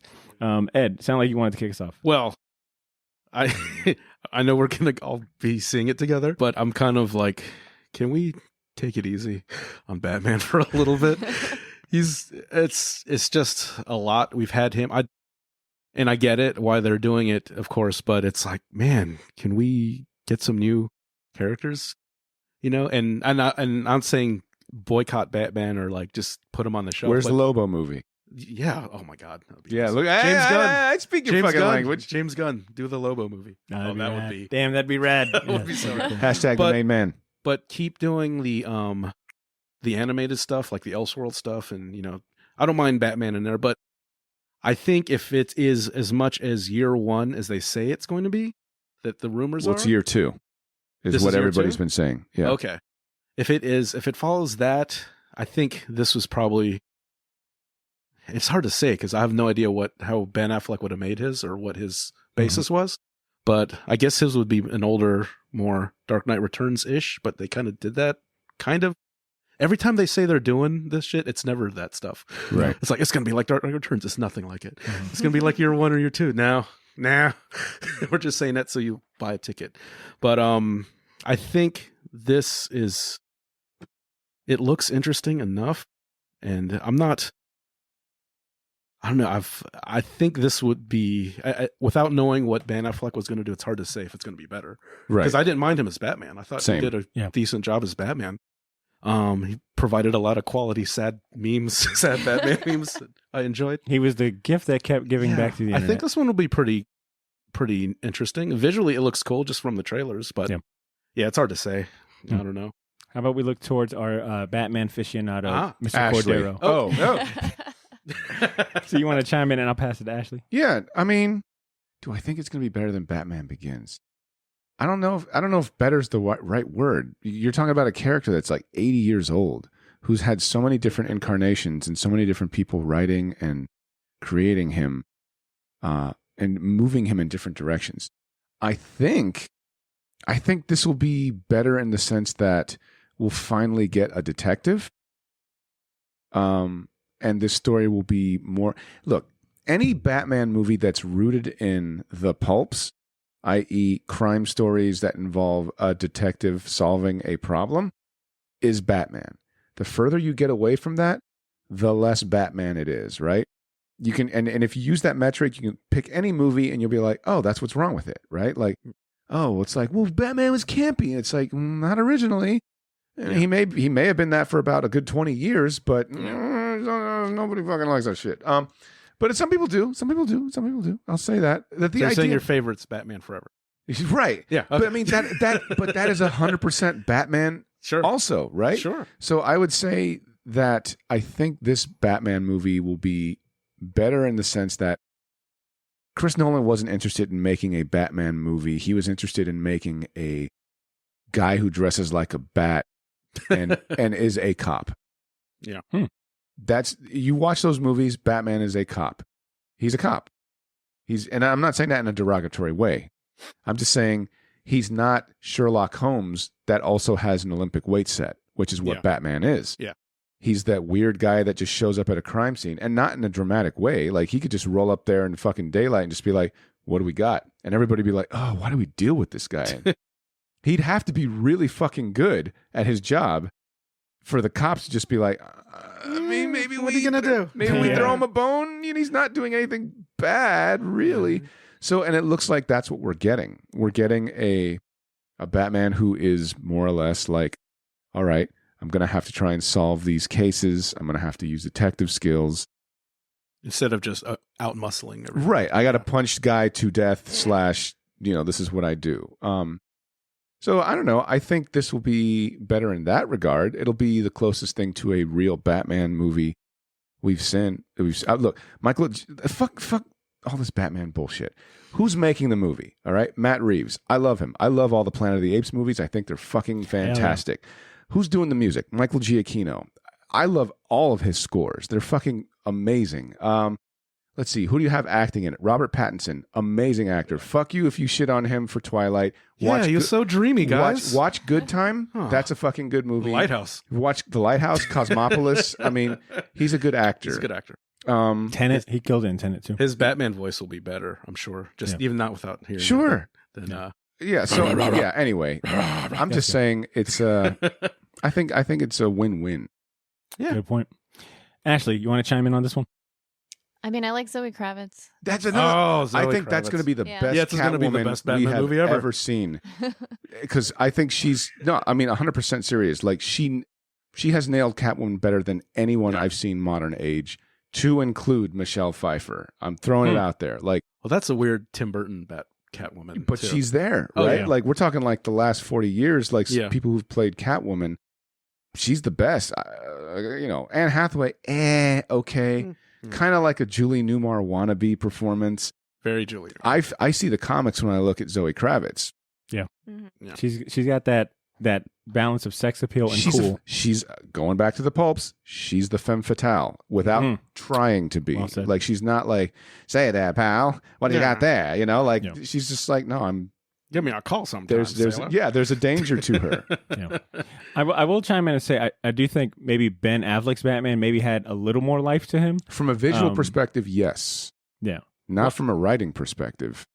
You watch BVS, man. Watch Batman vs. Superman. You don't get any of that fucking cool shit. I guess I would have liked to see a little more life left with the Ben Affleck's Batman. But he's an alcoholic, so we're never going to see it. But I'm fine with them giving us something new. I guess, much to Cesar's point, it's really just kind of a win-win. If the movie's great, then fantastic. I'm kind of with Ed, too, where it's like, I'm kind of tired of recasting a Batman every year. I don't think we've seen a Batman movie yet. I think this has the potential to be a Batman movie. Nolan, cop in a costume. Tim Burton? Michael Keaton, Tim Burton. It's Tim Burton. As much as I like, it's a fucking weird ass German expressionist film where Tim Burton cares about monsters. Yeah. Joel Schumacher, we don't mention his name. I mean, we really haven't seen a Batman movie. Yeah. And I'll go ahead and drop this short box. Anyway. Right. Yeah. I'll go ahead and drop this short box exclusive right here. We are doing a private watch party. Oh, he's doing it for the Batman movie. This guy. It'll be the Monday after the movie premieres.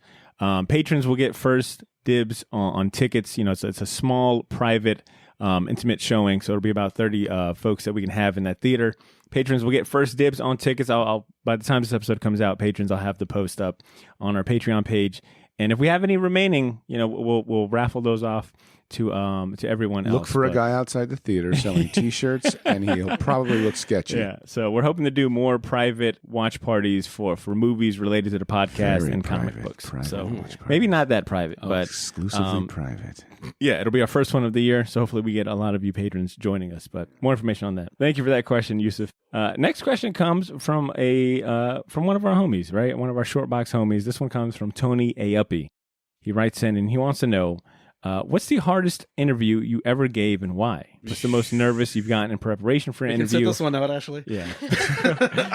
And lastly, what's the one question you wish you could have asked somebody that you didn't pull the trigger? And I guess, see, me and you can handle this one. No, because we were all there for Peter David, right? True. Wait, I was told not to speak. Not true. Not true. Not true. Keep speaking on that, Ashley. Explain this. I'm like, but now I would like you not to speak, actually. Well, so you want to take a stab at this one first? Honestly, man, this is going to sound fucking crazy. Because of the nature of my job in the real world, I don't get nervous when I interview people because my job is to interview people. I'm a broadcaster for the military. I love what I do, and I talk to people who are of way the hell outrank me all the time, and I love it. That said, it's not the same impact as when, Peter David's sitting right next to you and the guy has pretty much informed your comic experience since you were young. But I wasn't nervous because most of the people we talk to are genuinely nice. And they, as much as we want to make these individuals on the show feel at home and feel comfortable talking to us, it's not hard work. It's just basically, these individuals have always been nice to us. So I've never felt nervous interviewing somebody. What's the other part of the question? What's the hardest interview you ever gave and why? What's the most nervous you've gotten in preparation for an interview? And what's one question you wish you would have asked somebody, but you didn't pull the trigger? I never hold back. Clearly, anyone that listens to the show, I don't pull any punches. But also, I'm a talker and I'm a people person. And if I have something to say, I'll say it. And as far as prep is concerned, it's rather easy. I'm a journalist, so yeah. Sorry, I wish I could answer that better, but I have such a good time talking to people. That's basically it. Tony, that was an example of big dick energy by Cesar Corso. No, look, man, it's weird. I don't. It's because it's my job to do it. No, that's fair enough. And I went to school for it.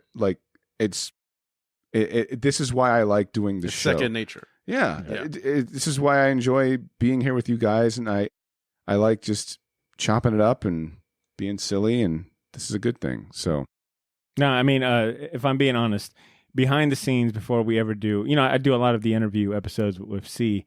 And what normally happens is I'm usually a nervous wreck by the time he shows up to the house, and he is playing it calm, cool, collected. His notes is probably one line, and he just goes off the hip, and it usually works out for the best. Dude knows what he's doing.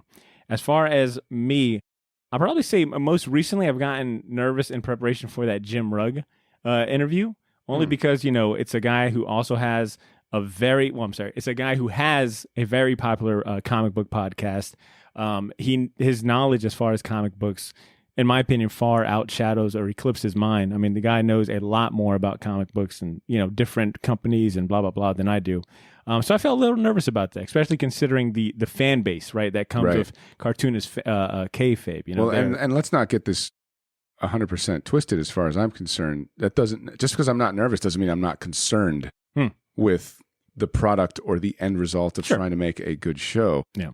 Quite the contrary. I feel extremely confident in the sense that both, the person who comes on the show and whoever's on talking will knock it out the park. Yeah. In the sense that, it's our job to deliver something good. So we came here to work. And as long as we come here to work, I think it goes great. Damn right. So that's probably the most recent one I can recall that I was pretty nervous getting set up. But as far as other hard interviews that come to mind, I think the hardest ones I've done are those on-site interviews I did for Bold City Con a few years ago, which eventually became the first bonus episodes and unreleased interviews that we posted on our Patreon. I got a chance to interview some of the Game of Thrones actors like Luke Barnes, Richard Brake.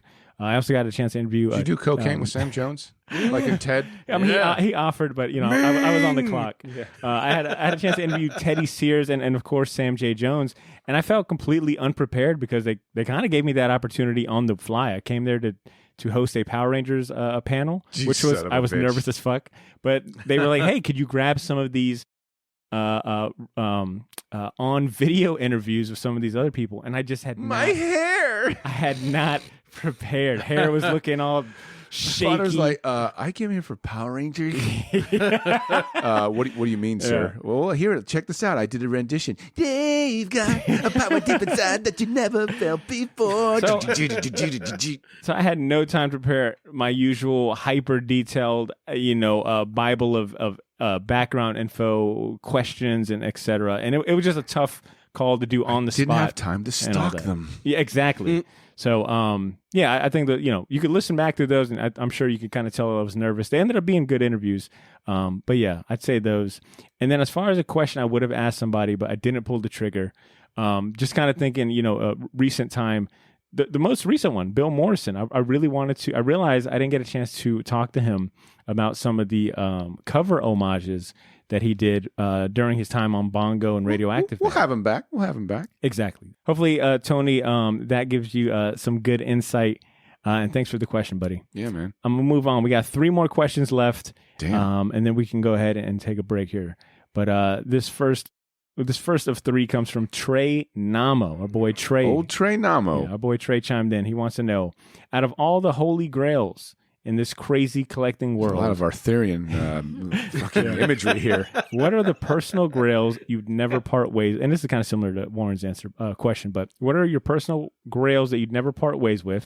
What are your white whales that got away? Racist. And are there any specific books / prints that you guys invested in that have backfired? And you guys can take whatever part of that question you want. Ashley, you want to lead us? Yeah, I mean, I wouldn't say that anything's ever backfired because I've never bought anything with just the idea in the back of my head that I'm just going to sell it later. Me either. I always buy things because I legit want them. I like them. I did. The only thing I can think of is, and Ed, you might be in the same boat, but how many conventions did we table at where Bernie Wrightson was like right there? Mm-hmm. And I never bought anything. Literally, like, just thought he was going to live forever and would be at my table while he's like right across, and I could have like gone over and bought prints. Potter, didn't I give you money Yeah. for a Bernie Wrightson print, or you bought one for me? Yeah, as a present. I ended up buying like that Swamp Thing. Yeah, that's right. And got it signed. God damam. I told him, I was like, my best friend is a huge fan. And he was like, I don't give a fuck. Man. He's like, I'll fucking sign this Give me shit. that 50. I did, and I got something signed for a friend of mine, the Spider-Man hookie. Oh yeah, which is crazy, and he could. And he's an old guy, so I'm not gonna. He's like, yeah. And I kid, he was actually super friendly and like, I won't say shocked, but like he really took the compliments I was giving him to heart. So to be fair, mine was a bad time because he just got done signing, like one of those assholes that bring like 50 books.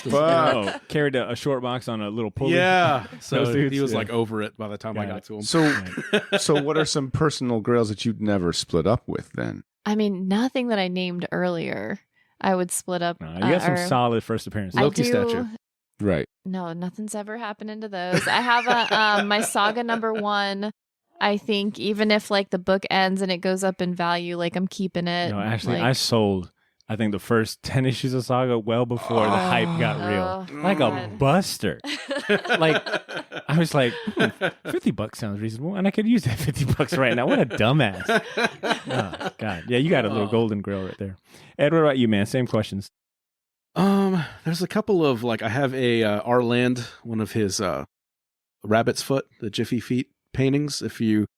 He's an Atlanta artist, but he grew up in Jacksonville. He does like these really cartoony, basically just cuts out shapes of wood and paints like weird creatures.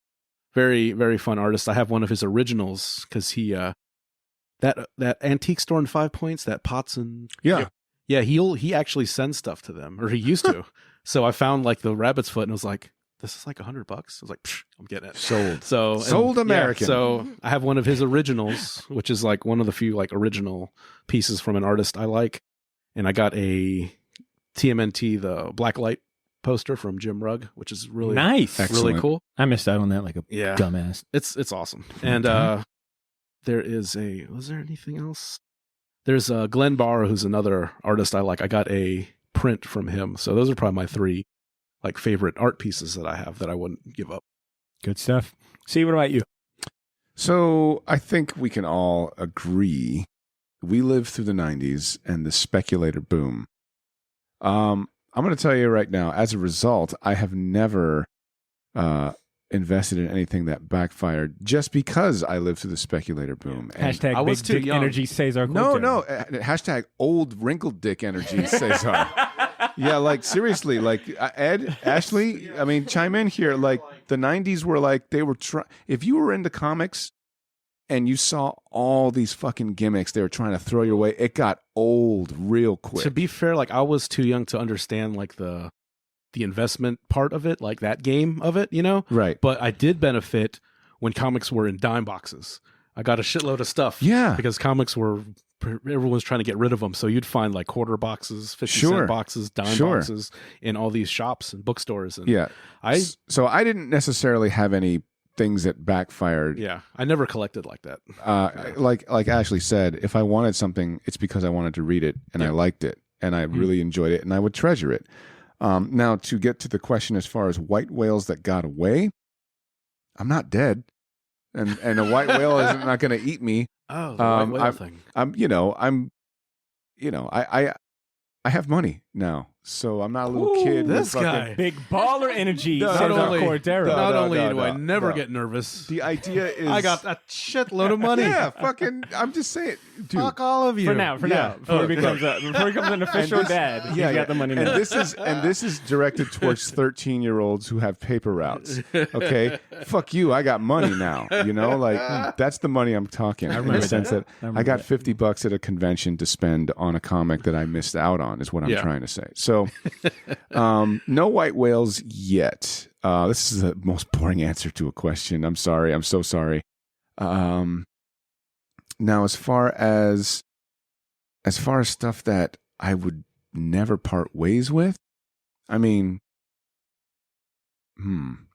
I'll give a different answer. I think it's X-Men Classic number 72, if I'm not mistaken. And the cover has Kitty Pryde, and it was the very first X-Men comic I ever received. And there are weird-ass spider demons coming from another dimension that are trying to attack the mansion. And her and Lockheed and Colossus are trying to save the day. Ooh, that's pretty cool. That's the one. Yep, that's it.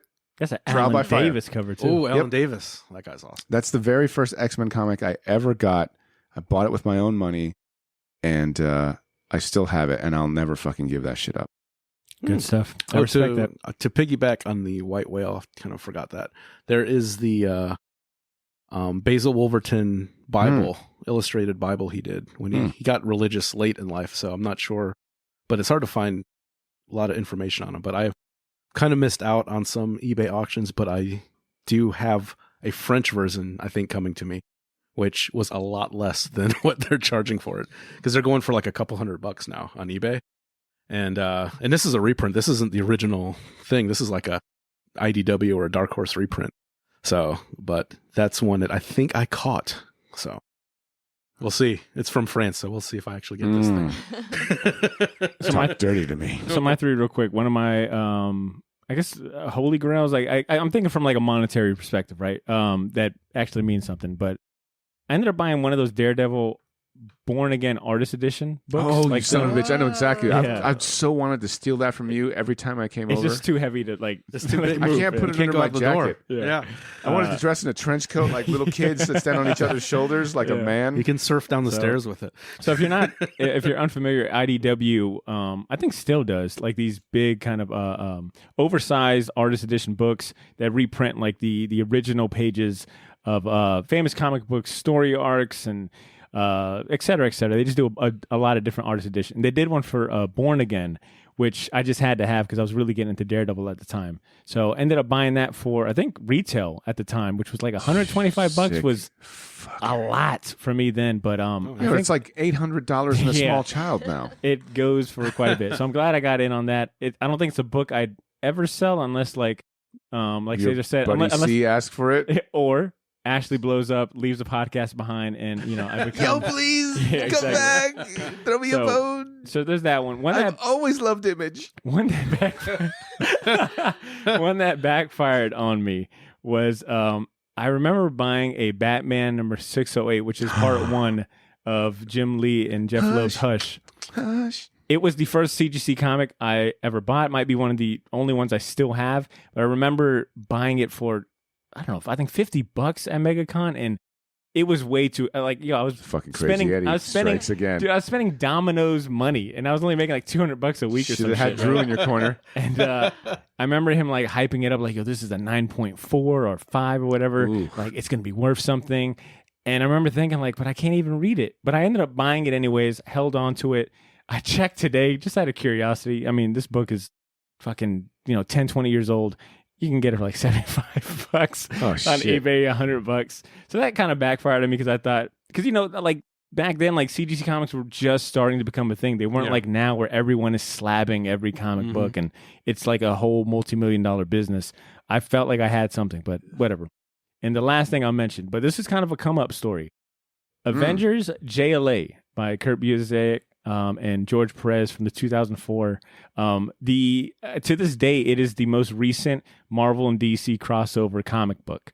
I bought it in 2014. It was a 4-part story. I bought all 4 issues off of eBay for $25 in 2014, and now goes upwards towards $150, $175 on eBay. And I think it's because Marvel and DC just haven't done anything since. So hopefully, Trey, that answers your question. Thanks for that.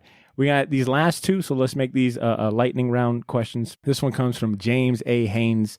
His question is, what, in your opinion, is the most powerful Avengers limited series? I'm assuming he's asking only for Avengers. Powerful Avengers series. That's right. I'm assuming Avengers limited series and story arcs that have power levels over 9,000 is what he wants to know. That's impossible. Yeah. So, Ashley, I think you already stated you wanted to sit this question out. I'll pass this on this one. We get one pass. Okay. Yeah. Fair enough. Ed, I'm going to go with, and I wasn't a big Avengers reader, but the Ultron Unlimited series with Kurt Busiek and George Perez. Yes. And it made Ultron a scary character. Yeah, because there's like a million, because Ultron basically, every time he's defeated, he makes a new version of himself. I think that's what he used to be like anyway. So he basically has, and George Perez drawing a million Ultrons on a page. Come on, man. Pretty awesome. I love it. And it just made Ultron a serious almost contender. Like a joke character that like Hank Pym made him to like fight the Avengers so he could come in and turn them off and like, hey guys, I'm awesome. And he's just, wow, what don't worry asshole. about my domestic abuse history. Just slapping the Wasp around, beating the fuck out of Janet Van Dyne. So they basically added to the story where Ultron has, Hank Pym's essence, like Wonder Man and Vision, right? And, and Jocasta and Scarlet Witch. So they made it a more where he's scary now. This is a scary, legit, top tier villain. You guys better put some respect on my name. I am Ultron. This is how I talk. That's a cool one, just to kind of elevate kind of like one. a joke character into something serious, like a serious threat that quasi-inspired a Avengers movie. Ultron, put your pants on. Not a chance. Good point, Ed. C, what about you? So I got 2, and that's it. Number 1, Uncanny Avengers.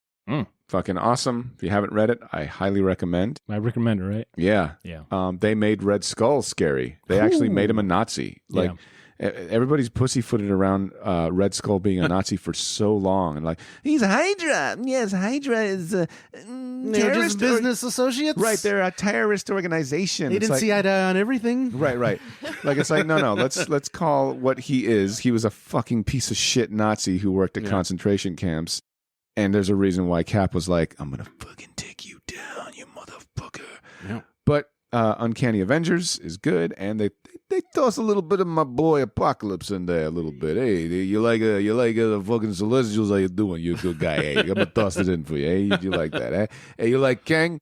Hey, you a good guy. I'm going to throw that in there. It's a classic Avenger bad guy. Hey, get out of here. You're good. You're good. And then after that, probably Kree-Skrull War, which is probably the boilerplate answer for most people who like Avengers, but it's a good shit. It's the first time that it had sort of like that weird, large cosmic scale, and I fucking love the cosmic shit.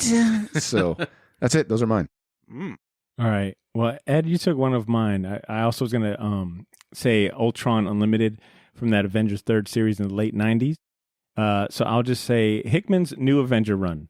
From 2013 to 2015, he had artists like Steve Epting, Valero Shetty, I believe that's his name, and Kev Walker. Awesome stuff. I mean, I think it was between this story at some point eventually kind of like coincided with the main Avengers arc. So it was like one issue New Avengers, one issue Avengers, but eventually led into the 2015 Marvel crossover event, Secret Wars, which is one of my favorite things. So it goes from being this epic Avengers story arc that really like tests the team, especially Iron Man and Captain America's relationship. And then it, concludes in this very awesome Fantastic Four love letter with Secret Wars. So if you want some of the best Avengers stuff, in my opinion, in recent years, I would definitely say Jonathan Hickman's Avengers run from 2013, 2015. There's also a really good throwback Avengers story. I think it's called like Olympus Has Fallen or something like that, where the Masters of Evil managed to defeat the Avengers, and it ends in like this very epic battle between Baron Zemo and Captain America. But the Masters of Evil even end up beating up Jarvis the Butler. Oh no! Fucked They decide up. to completely decimate. They really the are the Avengers. Masters of Evil. Yeah, I forget what were the particular Poor issues. I think it was like a 2 or 3 issue story. It is arc. me, Baron Zero. Look at you butler fuck. Yeah, I'm just a butler. Please don't hurt me. they like meticulously defeat every Avenger. And it's Get pretty ready cool. for a punch in the kisser. Yeah. So thank you for that, James. And the last question comes from our boy T-Mix. Oh, shit. What type of episode involving questions would it be if T-Mix didn't chime in? Dímelo, puto. And look, T-Mix sent a very epic email with like a 5-part question. Nah, son. But it has been We- almost, look, it has been over 2 hours. So you I'm just know gonna, the short box rule. Everyone He who's knows it. out there. and you know what? He even chimed in and said, "Hey, here's some bonus ones if it goes on too long." So I'm just gonna read. He knew ahead of time. What the, that's the so I Yeah, love I mean, it. he That had is some Latino yeah, look, passive I'm gonna show you- aggressiveness I'm gonna in show its you guys purest this. form. I'm gonna show you guys this. He had a question for each one of us that was a Beautiful. paragraph long, Oh, right? jeez. And maybe we'll get to that when we're low on emails. Yeah.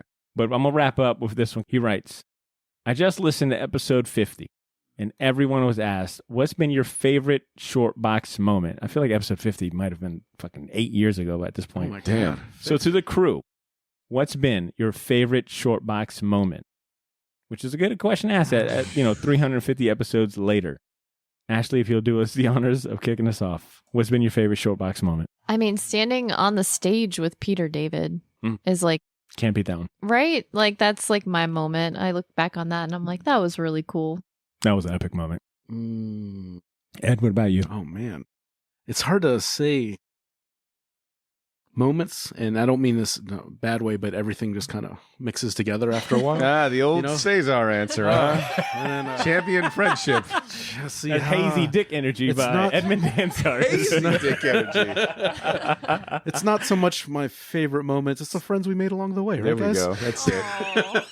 That's cute. No, I don't. It's hard to say because like I said, I think Ashley kind of answered it earlier because with the with the artist spotlight, Yeah. episodes and things like that. But it's hard for me to pick one specific joke moment. There's so many. There's so many. And I guess I think I might do the same one I did on 50 as the Cholo Rider joke when we were talking about the Dogging new on Ghost Rider. Robbie Reyes. Yeah. Cholo Rider, God damn it. That made me laugh. I still Oh, laugh man. at that. But I don't know. I guess the live shows. There's not one that really pops out. I think the first one I did was the Daredevil one, so I guess I'll pick that one. That's right. We had our real first live show was done at Mosh. It was just me, Cesar, and Ashley. Yeah. Still one of the best live shows ever done. I'm kidding. That one was a good little practice warm-up one. All right, see, what about you? Favorite short box moment? Favorite moment / moments, because it still is a thing, is whenever we do our sort of like holiday Christmas shit.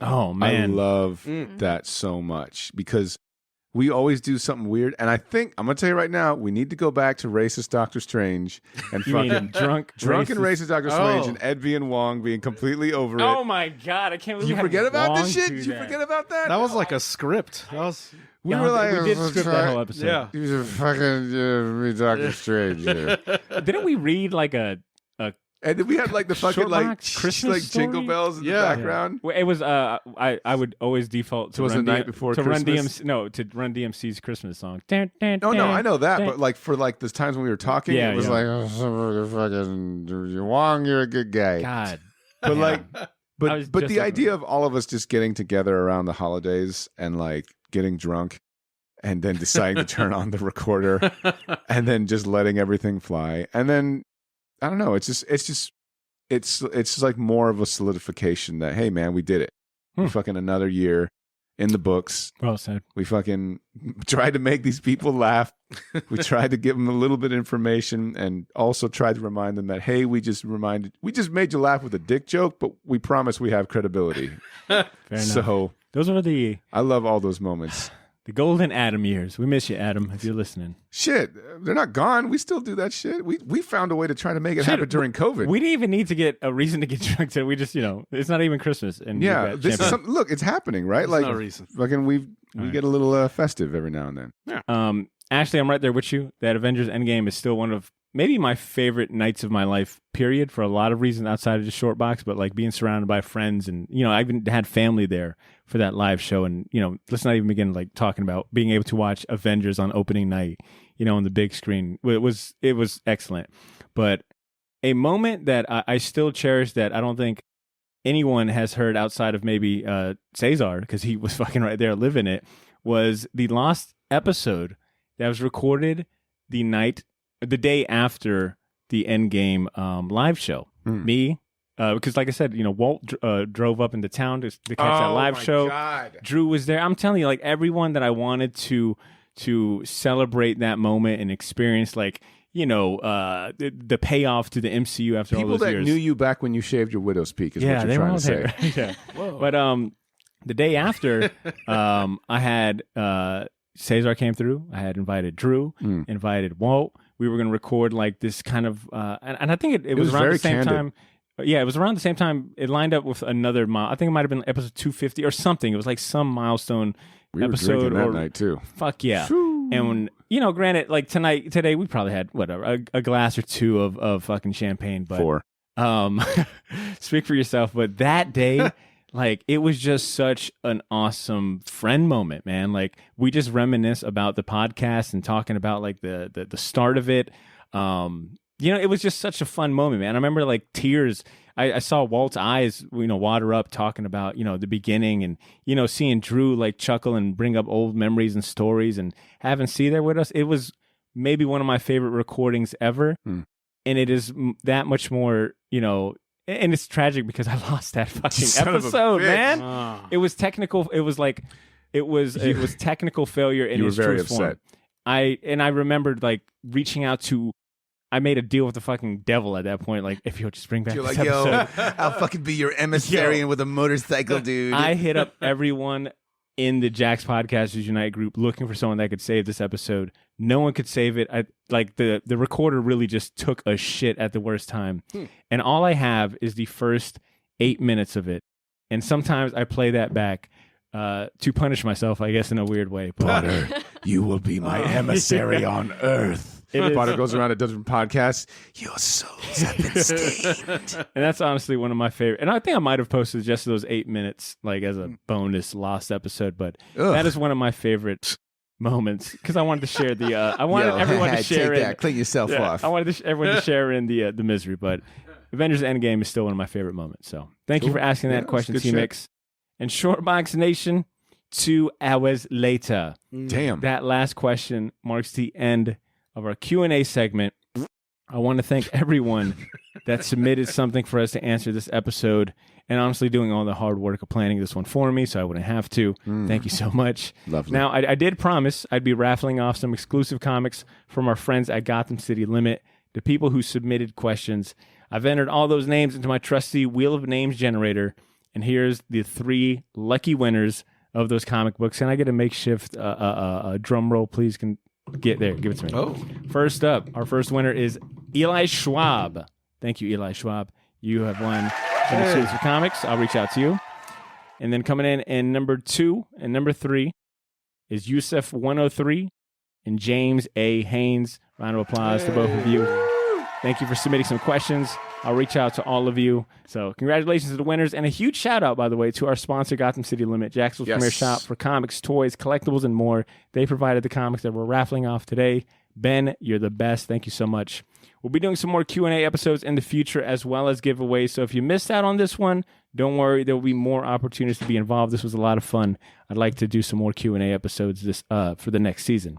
Now, normally we'd move on to our first regular recurring segment, Fistful of Comics, but I think we deserved the option to skip that today for this week and go straight to music break so we can come back and share some of our favorite entertainment recommendations with you this week. For today's music break, I'm going to take it old school. You're about to hear the first ever intro song, which debuted in December 2012 on the first episode of this podcast, which was titled The Stranger. The song ceremoniously opened the show for the first 50 episodes of the podcast, which in short box math was season 1. Enjoy this blast from the past while we refill our drinks, and we'll be right back to business after the music break. Don't go nowhere. Holy anagrams, what's the answer? Yeah. Ladies and gentlemen, I now welcome you to the Short Box. Yeah. Extra, extra, read all about it. About to hit you with a fresh new fix. That upper echelon comics with a hot, fresh twist. Now come and get you some Stanley Vision when I'm whipping my opinion on this past, son. Mixing a little hip-hop, eating these beats up so I can keep my form a tip-top. Daily is X for so watch your step of you, you drizz out. Moment of silence for the others. This be our spot. So welcome to your local comic chill spot. And if you're fiending for music, we keep them heat rocks. So listen up, we got to elevate your mind. Welcome to the Short Box, the pleasure's all mine.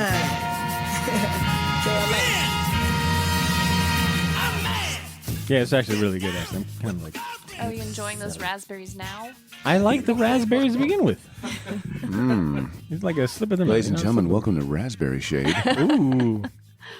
I'm enjoying my 350th right now. Oh yeah, my 350th. Yeah, we're stacked up on the 350 on the 350. Let me just get a little ASMR here, just a little. Okay, go ahead.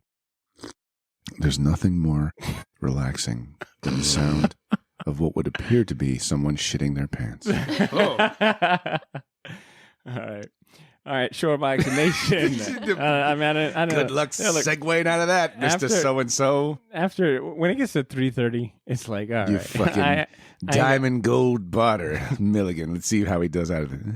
No. Yo! Yep. Short Box Nation, we're back, and the music you just heard was produced by Greg Parrish, a.k.a. Kid Lookalike. Once again, that was the first intro song that we ever had on the show. And I'd like to extend my gratitude to him, of course, but as well as the rest of our music team that have laced us with the finest beats and instrumentals week in and week out for the last 10 years, man. We could have done it without them.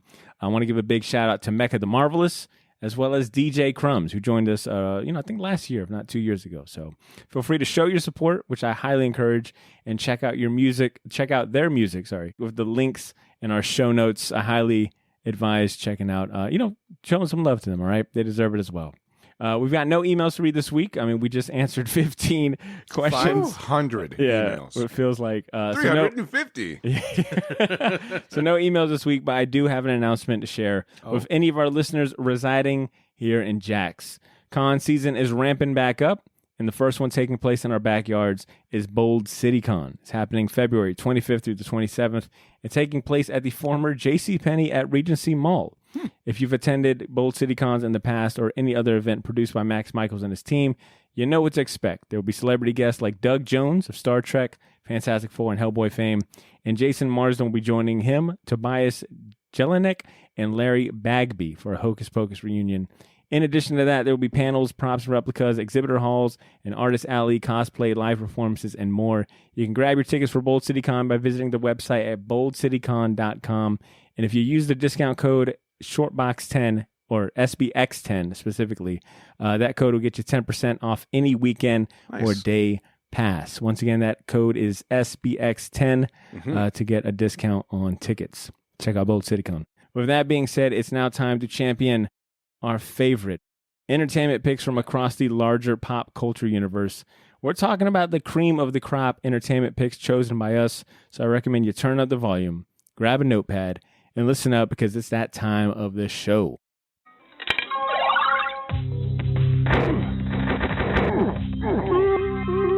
Champion season. I gotta do a new one. Oh, really? Yeah. You feel like it's time to do a new one? Yeah. You just did this one. I know. I gotta do it. I gotta do a new one. Ooh, okay. man. Yeah, I'm all here for it. Yeah. It's Inspirado. It's the 350. Inspirado. Yeah. What about Fistful of Comedies? Is that one going to get a... No, that one's fucking that gold. one is That shit is Gumby gold. That ain't going nowhere. But listeners, Champion Season is the part of the show where we highlight other worthwhile entertainment, media, and recommendations worthy of your time. We spend a lot of time talking about comics, but this segment is dedicated to our movie picks, favorite TV series, book recommendations, video games, and honestly anything else that we're hyped on this week.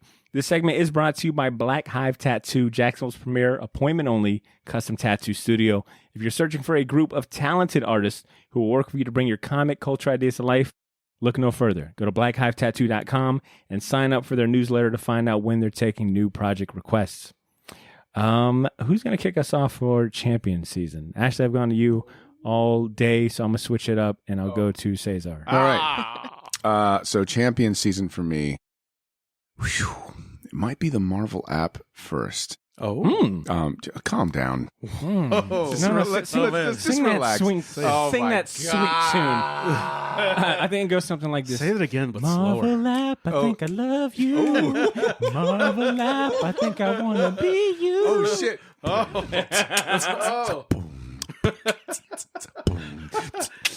Every day, reading all of the Marvel comics, girl, gonna get you. That Ron Lim Silver Surfer. Yeah. Oh. Is that what you wanted? Us a fucking slow jam to Marvel? Thank you, C. Kelly. You want me to C. see Kelly. the fucking genuine dance? Oh, man, that's great. Please do a C. Kelly track. Yeah. Over 100,000 free. You better get me that unlimited night sound. I'm talking unlimited plus, girl. All right, what is it about that glorious... My life. I pray for someone like Stark. And I know if you renew it too. Ooh. All right, anyways, enough. I can go on. We can go on for hours. I know you could. All right. Ashley, these are really strong drinks. So sad. Yeah, really strong drinks, actually. Yo, fuck you, Super Bowl. It's an idea for the new champion jingle, though. That's it. Oh, a slow jam? Yeah, a slow jam. If you could make that happen, I wouldn't be surprised because you're pretty fucking great at them. But it would be a hell of a shift from our normal. I think I'm. All right, we'll see. Anyways, Yeah. Champion Season, you're championing the Marvel Unlimited app. I Why? think here's why. It's no shocker to people who've been listening. I am expecting a daughter soon. My wife and I are going to have a baby. Haven't had much time to do. I'm giving a round of applause for that. Damn it! I haven't had much time to do much. But I've been able to go back and read a bunch of old school comics, and it's very helpful. I was watching. I think it was Comic Tropes was talking about Walt Simonson's run on Thor, and I had never read it, and it's fucking fantastic. All of it. It's so good. So that. And I'm going to champion Book of Boba Fett, the last episode. I really enjoyed it. Yeah, that's all I have to say. Like, no strings. It just was a fun episode. My wife and I, about half hour in, if you're watching it, half hour in, you will cry. Oh. I cried. I was like, oh, God. Oh, God. You wore the shirt. Yeah. Dude, you can literally time it. It's about 32 minutes, 34 minutes into it. And I was watching my wife, and as soon as she started crying, I totally like a hypocrite. I was like, yeah, you fucking crying. You cry, baby. You're a little baby. Look at you crying. And she's like, oh, it's so cute. And with this green, cute ass alien. Yeah. So those are my You're two sick, champions. by the way. You are very sick. Why? You're a sick individual. What did I do? Your wife is crying and you're getting off to it? Yeah. Fucking weirdo. Yeah, I was like, "Goo." You're dumb. Sarah doesn't deserve that. All right. Ed, what about you, man? What are you going to champion today? I'm going to champion. It is a YouTube series I just stumbled across. It's called Gemini Home Entertainment. It's a horror anthology done in the style of, and you might have to be, I guess, age appropriate, even though the guy who's doing them is pretty young. But like those old public access screens where it's just like the screen full with events and text and things like that. Yes. So he's doing these videos done like that, or like those 80s, early 90s video tapes. They made these short, and it's just all text and almost like a PowerPoint presentation. Yep. So they're all done in that style with the effects of the flickering and the really awesome sound design. So you'd probably appreciate the sound design. So like tracking? Yeah, like like a VHS tracking, like the music. Yeah. Yep. And the music is like a warping cassette. I love it. Yeah. And it's like they play Muzak, but it's so, and then they do they'll switch to ambient noises and stuff. And that's so cool. Really creepy. It's not flashy. It's not, there's nobody like, hey, welcome to my show. It's done like a dozen videos. They play it straight. Yeah. They play it totally straight. And it's what I'm getting out of it, because they keep it ambiguous, which is really cool. They don't show all the cards at once. Very much like my sexuality. Okay. And so it starts off, you think it's like some, it presents these these parasitic kind of plants that imitate humans or infect humans. Okay. But then and there's these different videos from different companies, but it's all under that Gemini banner. And it ends up being like a sentient planet coming to our galaxy. And basically it's like a slow takeover. They build this. Don't spoil it. Don't spoil it. Because I'm actually genuinely interested in this. Yeah, it's pretty cool. And they're only you sold me. It's only 5 or 6 minute videos, so they're easy, but they're so creepy. This is a YouTube channel? Yeah, it's a YouTube channel. It's Gemini Home Entertainment. That means it's free. Yep, it's totally free. The guy, I think his name is Remy Abode, which I don't know if that's his real name. Man, don't say Remy Lebo, because Barter was about ready to be like, it's not Gambit. Gambit did it! No, Gambit's not cool enough to do this. But you watch your mouth. Oh my God. So wait, how long are they? They're there's I think under 20 videos, 5, 6, 7 minutes. Oh shit! Yo, that's gonna get done quick. And it's but it's creepy. There's handheld hand camera footage, and it's done so well. There's they'll have a video called Camping Tips, and it's sounds to avoid, cougar, bear, and then you hear someone saying help me, and then auditory hallucination. It is oh, and then you see you've seen when you do a camera where you'll see the sky, but everything else is blown out all black. So you'll see someone standing there, and it could just be a mannequin, but it's all black, and it's help me, and it's just shaking like that. And it's so simple and so Jesus, creepy. Man, and I can only watch one, as if I watch more than two, I'm you get the heebie if you invest into it. You know what I'm saying? If you're go into it okay, I'm right. So it and they even make stupid millennials not investing. And they make this 90s to kind of add to the lore, this FPS a Wolfenstein type. Oh, cool. A game that you can play. ID Software came up with it. That old, very first generation 3D first person. Yeah. So they even look like guys from Wolfenstein, squared, all almost Minecraft pixelated looking. Yeah. Do you see what it takes to give an old man a boner? Look at Ed and I. We're all this is awesome. Nifty. I am enjoying this. Yeah, you guys can take this off. YouTube is you'll see one of those horrible movies that cost millions of dollars that are nowhere near as creepy as this. Did you guys all see the trailer for Nope yet? Yes. Jordan Peele's new movie? Yes. Yeah, the horse. About aliens? I've not. Oh my God. I think I saw the trailer for The Devil's Light recently, and I noped the fuck out of that. That shit was scary. But this is scarier than any Conjuring, creepier than any Conjuring movie. Well, yeah, of course. Yeah. But it's a really cool experiment, and it's such a great lore. And they stopped making videos, I think, maybe a year ago, but they said they're going to make more. They're going to kind of continue it. But yeah, it's not long. It's not a big, it doesn't what's their saying, Ashley? It doesn't Disrespect your time. Disrespect yeah. It respects your time. Gemini Home Entertainment. Yep, it's like a blurry logo with a Oh glow. my Yeah. God. It's really creepy, but very simple, and it's done so simply and so effective. It's just really cool. It's one of the coolest things I've seen in a while. Well, besides that, fucking Nightmare Fuel. Do you have it's anything totally else? Nightmare Fuel. Nope, that's it. That's All right. it. Ashley, it looks like you've got more Nightmare Fuel to champion because I see it in your hands. What do you got for us today? So I have two real quick. Swamp Thing, Green Hell. It's the new DC Black Label book. So I love these because they're big. Same. Like, I just like the oversized. Very European. I feel like Yeah. you're getting your money's worth too. I got to buy a Yeah. special bag and board for it. It's awesome. I do hate that part.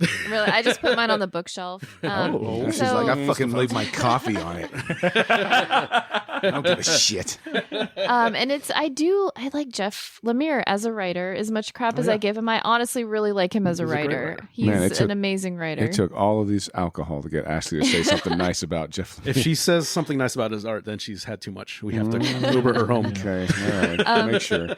But this is a lot more like the cover of it looks pretty horror, but there's more than I thought there was going to be. Like, full page spreads of just disembodiment that I was not Hell yeah. expecting. But I guess that DC Black Label, like they're just They're going showing for Batman's it. dick. They don't care. Yeah, True. that's true. Yeah, what's cool, I second that too, because that's it's kind of an end of the world apocalypse story, but it's like the shitty apocalypse. This isn't jack dudes and When is hot it chicks bright? and mohawks and spiked armor. Well, they This got is- the Green Hell's a Misfits reference for Yeah. sure. And this is basically like the green, the rot, Mhm. and basically they're saying, okay, enough of humans, get them Yeah. swamped. Yeah, it's basically they're Damn. coming together like, fuck these guys, get them. Actually, I feel like Swamp Thing has had like I won't say a resurgence, but it's been all of the series as of lately since DC Future State have been pretty popular. Like the Ram V series that he was writing, Yeah. that came out of that, and now this like Swamp Thing is hot. Sweet lovely day. And this one too, it's not the Alec Holland one, right? It's not. It's like the Alec Holland one comes in later, right? And this first Yeah, issue? at the very. So it's like Yeah. two different Swamp Things. So one's more like just like killing Killing things. machine. And then, yeah, it's really good. Sorry to take, but yeah, I 100% champion that as well. Actually, I know you've dabbled into the musical stylings of Michelle Branch. Oh, What kind of music do you like? Do you have metal bands that you enjoy? No. Are you a metalhead? No, not Interesting. really. I'm Not at more all, that, huh? like chill, like folky Okay. country sort of. Do you like Iron and Wine? I don't know who that is. But she's like, I do like iron and wine. She's like, I do enjoy I both of smite those my things. enemies with iron, and I Yes. do enjoy wine. I usually test to see if goblins are changelings by using iron, and I enjoy a good wine. So Sorry. she taps your baby with like an iron coin. Don't be mad. That's fine. I would want her to do it. I would want her to. So Ashley, Still a baby. You've got Swamp Thing as your first champion. You said there was a second one. Second one, I am going to champion Pacer, the shop dog What is from that? Gotham. The Gotham Oh. City Limits shop dog. Oh, Have you guys met him? I have not. I know Pacer well. Yes. So I went up there. Did you bring Sandor? No. Fight? No? Oh my god. Yeah, Sandor's a little too much like his namesake Is he aggressive? nowadays. Is he aggressive? He's just wild. Oh, okay. Just thinks he can do whatever he wants. So I went up love there it. after working a full shift at the vet's office, and so Pacer just followed me around for a minute to see if he could trust me. And this Yeah. was Had all Aw. those dog smells. and this was your first time visiting Gotham City Yeah, Limit, right? I'd never been there before. So it was a really cool shop. Ben's like the friendliest guy. Yes. And like the Pacer is amazing. I'm going to go just to see Pacer. Yeah, I think that's how he gets a lot of people, like especially dog fans. stealing Yeah. something. I'm gonna follow her. Sicker. Yeah, that's a good champion. I'll let Ben know. All right. Actually, I only had one thing to champion, but my bonus champion will be C. Kelly in the musical. Oh shit. The musical stylings of though. C. Kelly. Marvel slow jams. Yeah, I love it. But no, for real. My champion this week is Peacemaker. It is one of the very few TV series that I'm watching on a regular basis. It premiered earlier this year. And by the time this episode drops, the season finale will be out this week. So if you're someone that likes to wait to watch the entire season of things, here's your sign. The show has exceeded. What? Here's your sign. This is your sign. Like it's season finale drop. Oh, okay. Why? I thought you were doing a Bill Engvall reference. Here's I'll be your honest. sign. I might have. Oh my God. That's a guilty like pleasure. Go to one country Broder concert. loves the blue collar comedy tour. I It's never a guilty saw that pleasure. coming. Come on, it's a guilty pleasure. Go to one country concert. Broder's and like, you're totally changed. you're a redneck if you like DC Comics instead of Marvel. you're stupid. You might be a redneck if Batman's your go-to instead of Moon Knight. Ooh, I love DC DC jokes. Stand up jokes. Stupid. All right. But bro, actually, are you watching Peacemaker? I watched the first 2 episodes. Are you? I'm assuming Are you you're not a done? fan. Are you waiting for it? Or? I really don't like John Cena, but it's funny. Actually, so I'll Wait. Let me ask. Why don't you like John Cena? His face has this like hidden valley, or not No, hidden he valley. looks like Uncanny valley. No, because he looks like Ernest. Yes, He looks like yeah. Ernest if Ernest was jacked. I don't see why people think he's attractive. He's an That's ugly hilarious. man. I Also, never John thought of Cena, I find you very attractive. Yeah, stop. Ashley, I had the same feeling after the Yeah. first 2. I was like, I don't think I like John Cena enough to let him carry this whole show. Yeah, But I'm telling you, it gets better. it is so fucking good. Ashley, it is like it's exceeded all my expectations when I originally went in. I look forward to it every week now. The characters are so much fun to watch, like progress and interact with one another. And I got to give it to John Cena, man. Yeah, like, I think it's because you guys can't see him. yeah, I was waiting for a good John Cena joke, and you nailed it. But I'm telling you right now, Peacemaker is so much fun, and if you are a hair metal fan, God damn it, watch it just for the soundtrack and all of the jokes that they have about heavy metal and hair music. But Peacemaker is awesome, and if you enjoyed the James Gunn Suicide Squad movie, this is a seamless addition to that kind of like world and that lore, and it carries the same, stylistically, tonally, and all of that. It is such a good predecessor for that, and honestly, it sets the bar really high, in my opinion, for any DC original TV series that do decide to come out. I feel like all of you guys here would enjoy it, man. Like, just You've been talking about it for a while. I'm telling you, it is fucking good. It is so good. It is, I can't champion it enough. If you've been hesitant to watch it, I implore you, give it a shot. Ashley, have you watched Resident Alien? Every episode. Thank you. Yes. Thank you. What the fuck? How you gonna step on my champion? Yo, I didn't step on it. I didn't step on it. Hater dick energy. Let me tell you, girl, about that cable. He's a time traveling motherfucker. You're stupid. You made me spit out my drink. You made me spit out my 350th. Okay, but that is my champion. I implore you, if you're watching Peacemaker, man, write into the show. Let me know what you guys think about it. Hopefully, I'm not alone in this. But that is my single champion for today. And since this segment is brought to you by our good friends at Black Hive Tattoo, I want to go ahead and share Nick Wagner's champion. He's the head honcho. Sultry ass. He's the head honcho of Black Hive himself, and he's giving us one last recommendation before we close out this segment. Oh my God, is he dying? Now, before I play this voicemail. Yeah, you didn't say no. No, of course he's not. Oh, Motherfucker shit. is built like an ox. I've all got right? like 5 350s in me. Look, before I play this, And I plan on driving home. before I play, I'll go ahead and omit this out from the recording film. Before I play this, I want to go ahead and preface it, Here we go. aiming directly just at Ed and Cesar. Oh, shit. I didn't get him to send this in. I had no part in this. Whatever. So, if that being said, let's go ahead and hear what our buddy Nick Wagner has a champion this week. Here we go. Hey guys, Nick Wagner from Black Hive Tattoo here, calling in for a very special champion season for 350 episodes. Are you kidding me? That is quite an achievement. And I've been following you guys from the beginning. Everyone brings something special to the table. I love the old guests like Torres coming back in, doing stuff on occasion. But I gotta say, my champion this week, because no one else is gonna do it, is Botter fucking Milligan. Yeah, insert some cheering here, Botter, because I know you want to.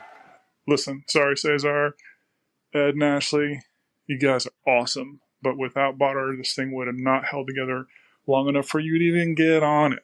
So, thank you for being wingman to my boy, but Botter, I am proud of you. And I hope to hear 350 more. All right, you guys have a great week, and I will come back at you next time.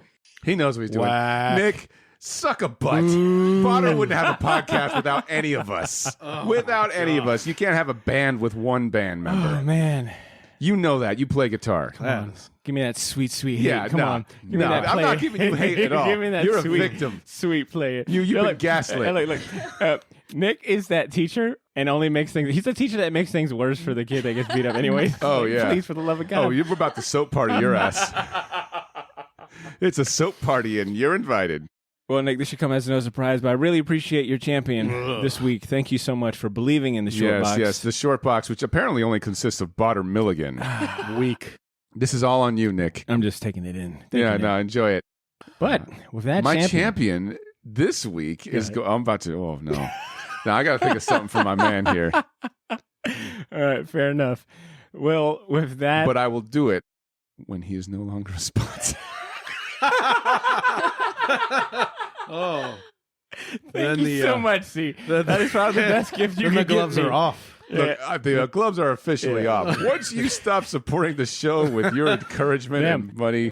Nick, thank you so much for those kind words. Thank you for the champion. Yes, your very facetiously kind words. Listeners, with that being said, we're ready to wrap this episode up. Normally I would do a wisdom segment, but I know how much these guys loathe that part of the show. The what now? What? The words of wisdom, the parting words. If you guys want to, I feel like all we've done is share, our feelings. You might as well do it. You're fucking called into existence. All right, fuck it.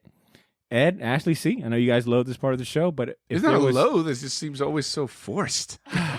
I'm literally giving you the option to it's skip it. It's a beautiful day in the neighborhood. All right, I'll do mine first. All right, hit it. Pass. No. Oh,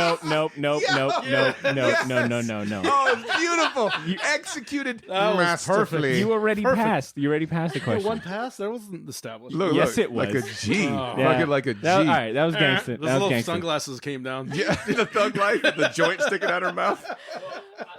I'll leave it up to you guys. Does anyone want to share some words of wisdom or parting words or anything new they learned this episode? I learned that Nick Wagner needs to get on dementia meds. Oh my God. I thought you said after he stopped becoming a sponsor. Oh no, this is coming from a place of love. Oh, got it. Jokes aside, and I mean this genuinely.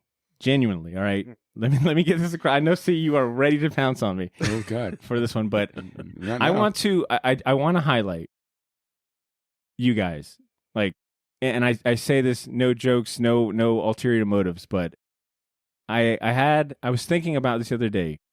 350 episodes, almost 10 years. The thought of a group of friends doing something this consistent, dedicated to one cause, producing the best comic book show that we could possibly do, what we got and what we have. I don't know, it's humbling, man, and it damn near had me tearing up thinking about, getting ready for the show, that I can't think of anyone else that I could call on to do something consistent with one shared vision. And see, you said it jokingly. I mean, maybe not so much jokingly, but you're right. I couldn't do the show without you guys. And that was not a joke. I want to spotlight. That's really not a joke. And I want to give you guys, your credit that, you guys have made this worthwhile. And it's just wild to think that we've been doing this every, for the most part, every Sunday, year in, year out, when it could have easily fallen through. Like, how many podcasts do we know? Oh, a lot of them, but come they're and not go. as good as us. Anyways, I wanted to go and put a spotlight on you guys. I'm going to fucking big dick energy. There's nobody better than we. We're the best in the galaxy. Period. Dot. Damn right. All right. I'm going to go drink a lot of water and oh my God. Get ready for this next thing I got going on. Fuck you, Super Bowl. Oh, actually, I got to figure that out. Only the halftime show. That's all I got to figure out. True. I am looking forward to that. But Short Box Nation, there you have it. Thank you for hanging out with us this week and helping us celebrate 350 episodes of the best damn comic book and pop culture podcast. This show would be nothing without your support. The podcast was built in large part by you and everyone that's among the Short Box, that we count among the Short Box Nation. So we're honored to be sharing this moment with you all. If you want to continue telling us how great we are, slide into our DMs on Instagram and Twitter and tell us what you thought about this episode. Or you can be a civilized person and just send us a short email to our inbox at theshortboxjacks@gmail.com. You can slide into that too. Yeah, you could. I guess you could. Greasily. If you need a prompt to help you get writing, tell us about the first time maybe you stumbled upon this show or what's been your favorite short box moment or episode. Love to hear that. As far as next week's shows go, we're taking a detour from the regular episodes and recording one for our loyal Patreon subscribers. We'll be talking about the X-Men animated series for another installment of our bonus podcast series, Pilot's License. If you're not a Patreon subscriber yet, there will be a Batman Spotlight episode for you to enjoy, dropping the Wednesday before the movie premieres. Our Patreon subscribers have chosen the 1997 classic comic book Batman The Long Halloween by Jeff Loeb and Tim Sale for us to talk about. So make sure you come back for that. Of course, if that's too long for you to wait and you need more short box content to fill your time, consider becoming a Patreon subscriber of this podcast to get access to all of our bonus episodes, like that spin-off podcast series, Pilot's License. Become a part of the Shortbox Elite by going to patreon.com/theshortbox to sign up, or just click the link in our show notes. In the meantime, stay up to date with what we got going on by following us on social media, but most importantly, take care of yourselves. Have a great day, and please continue to make mine and yours Shortbox. We'll talk to you soon. Peace.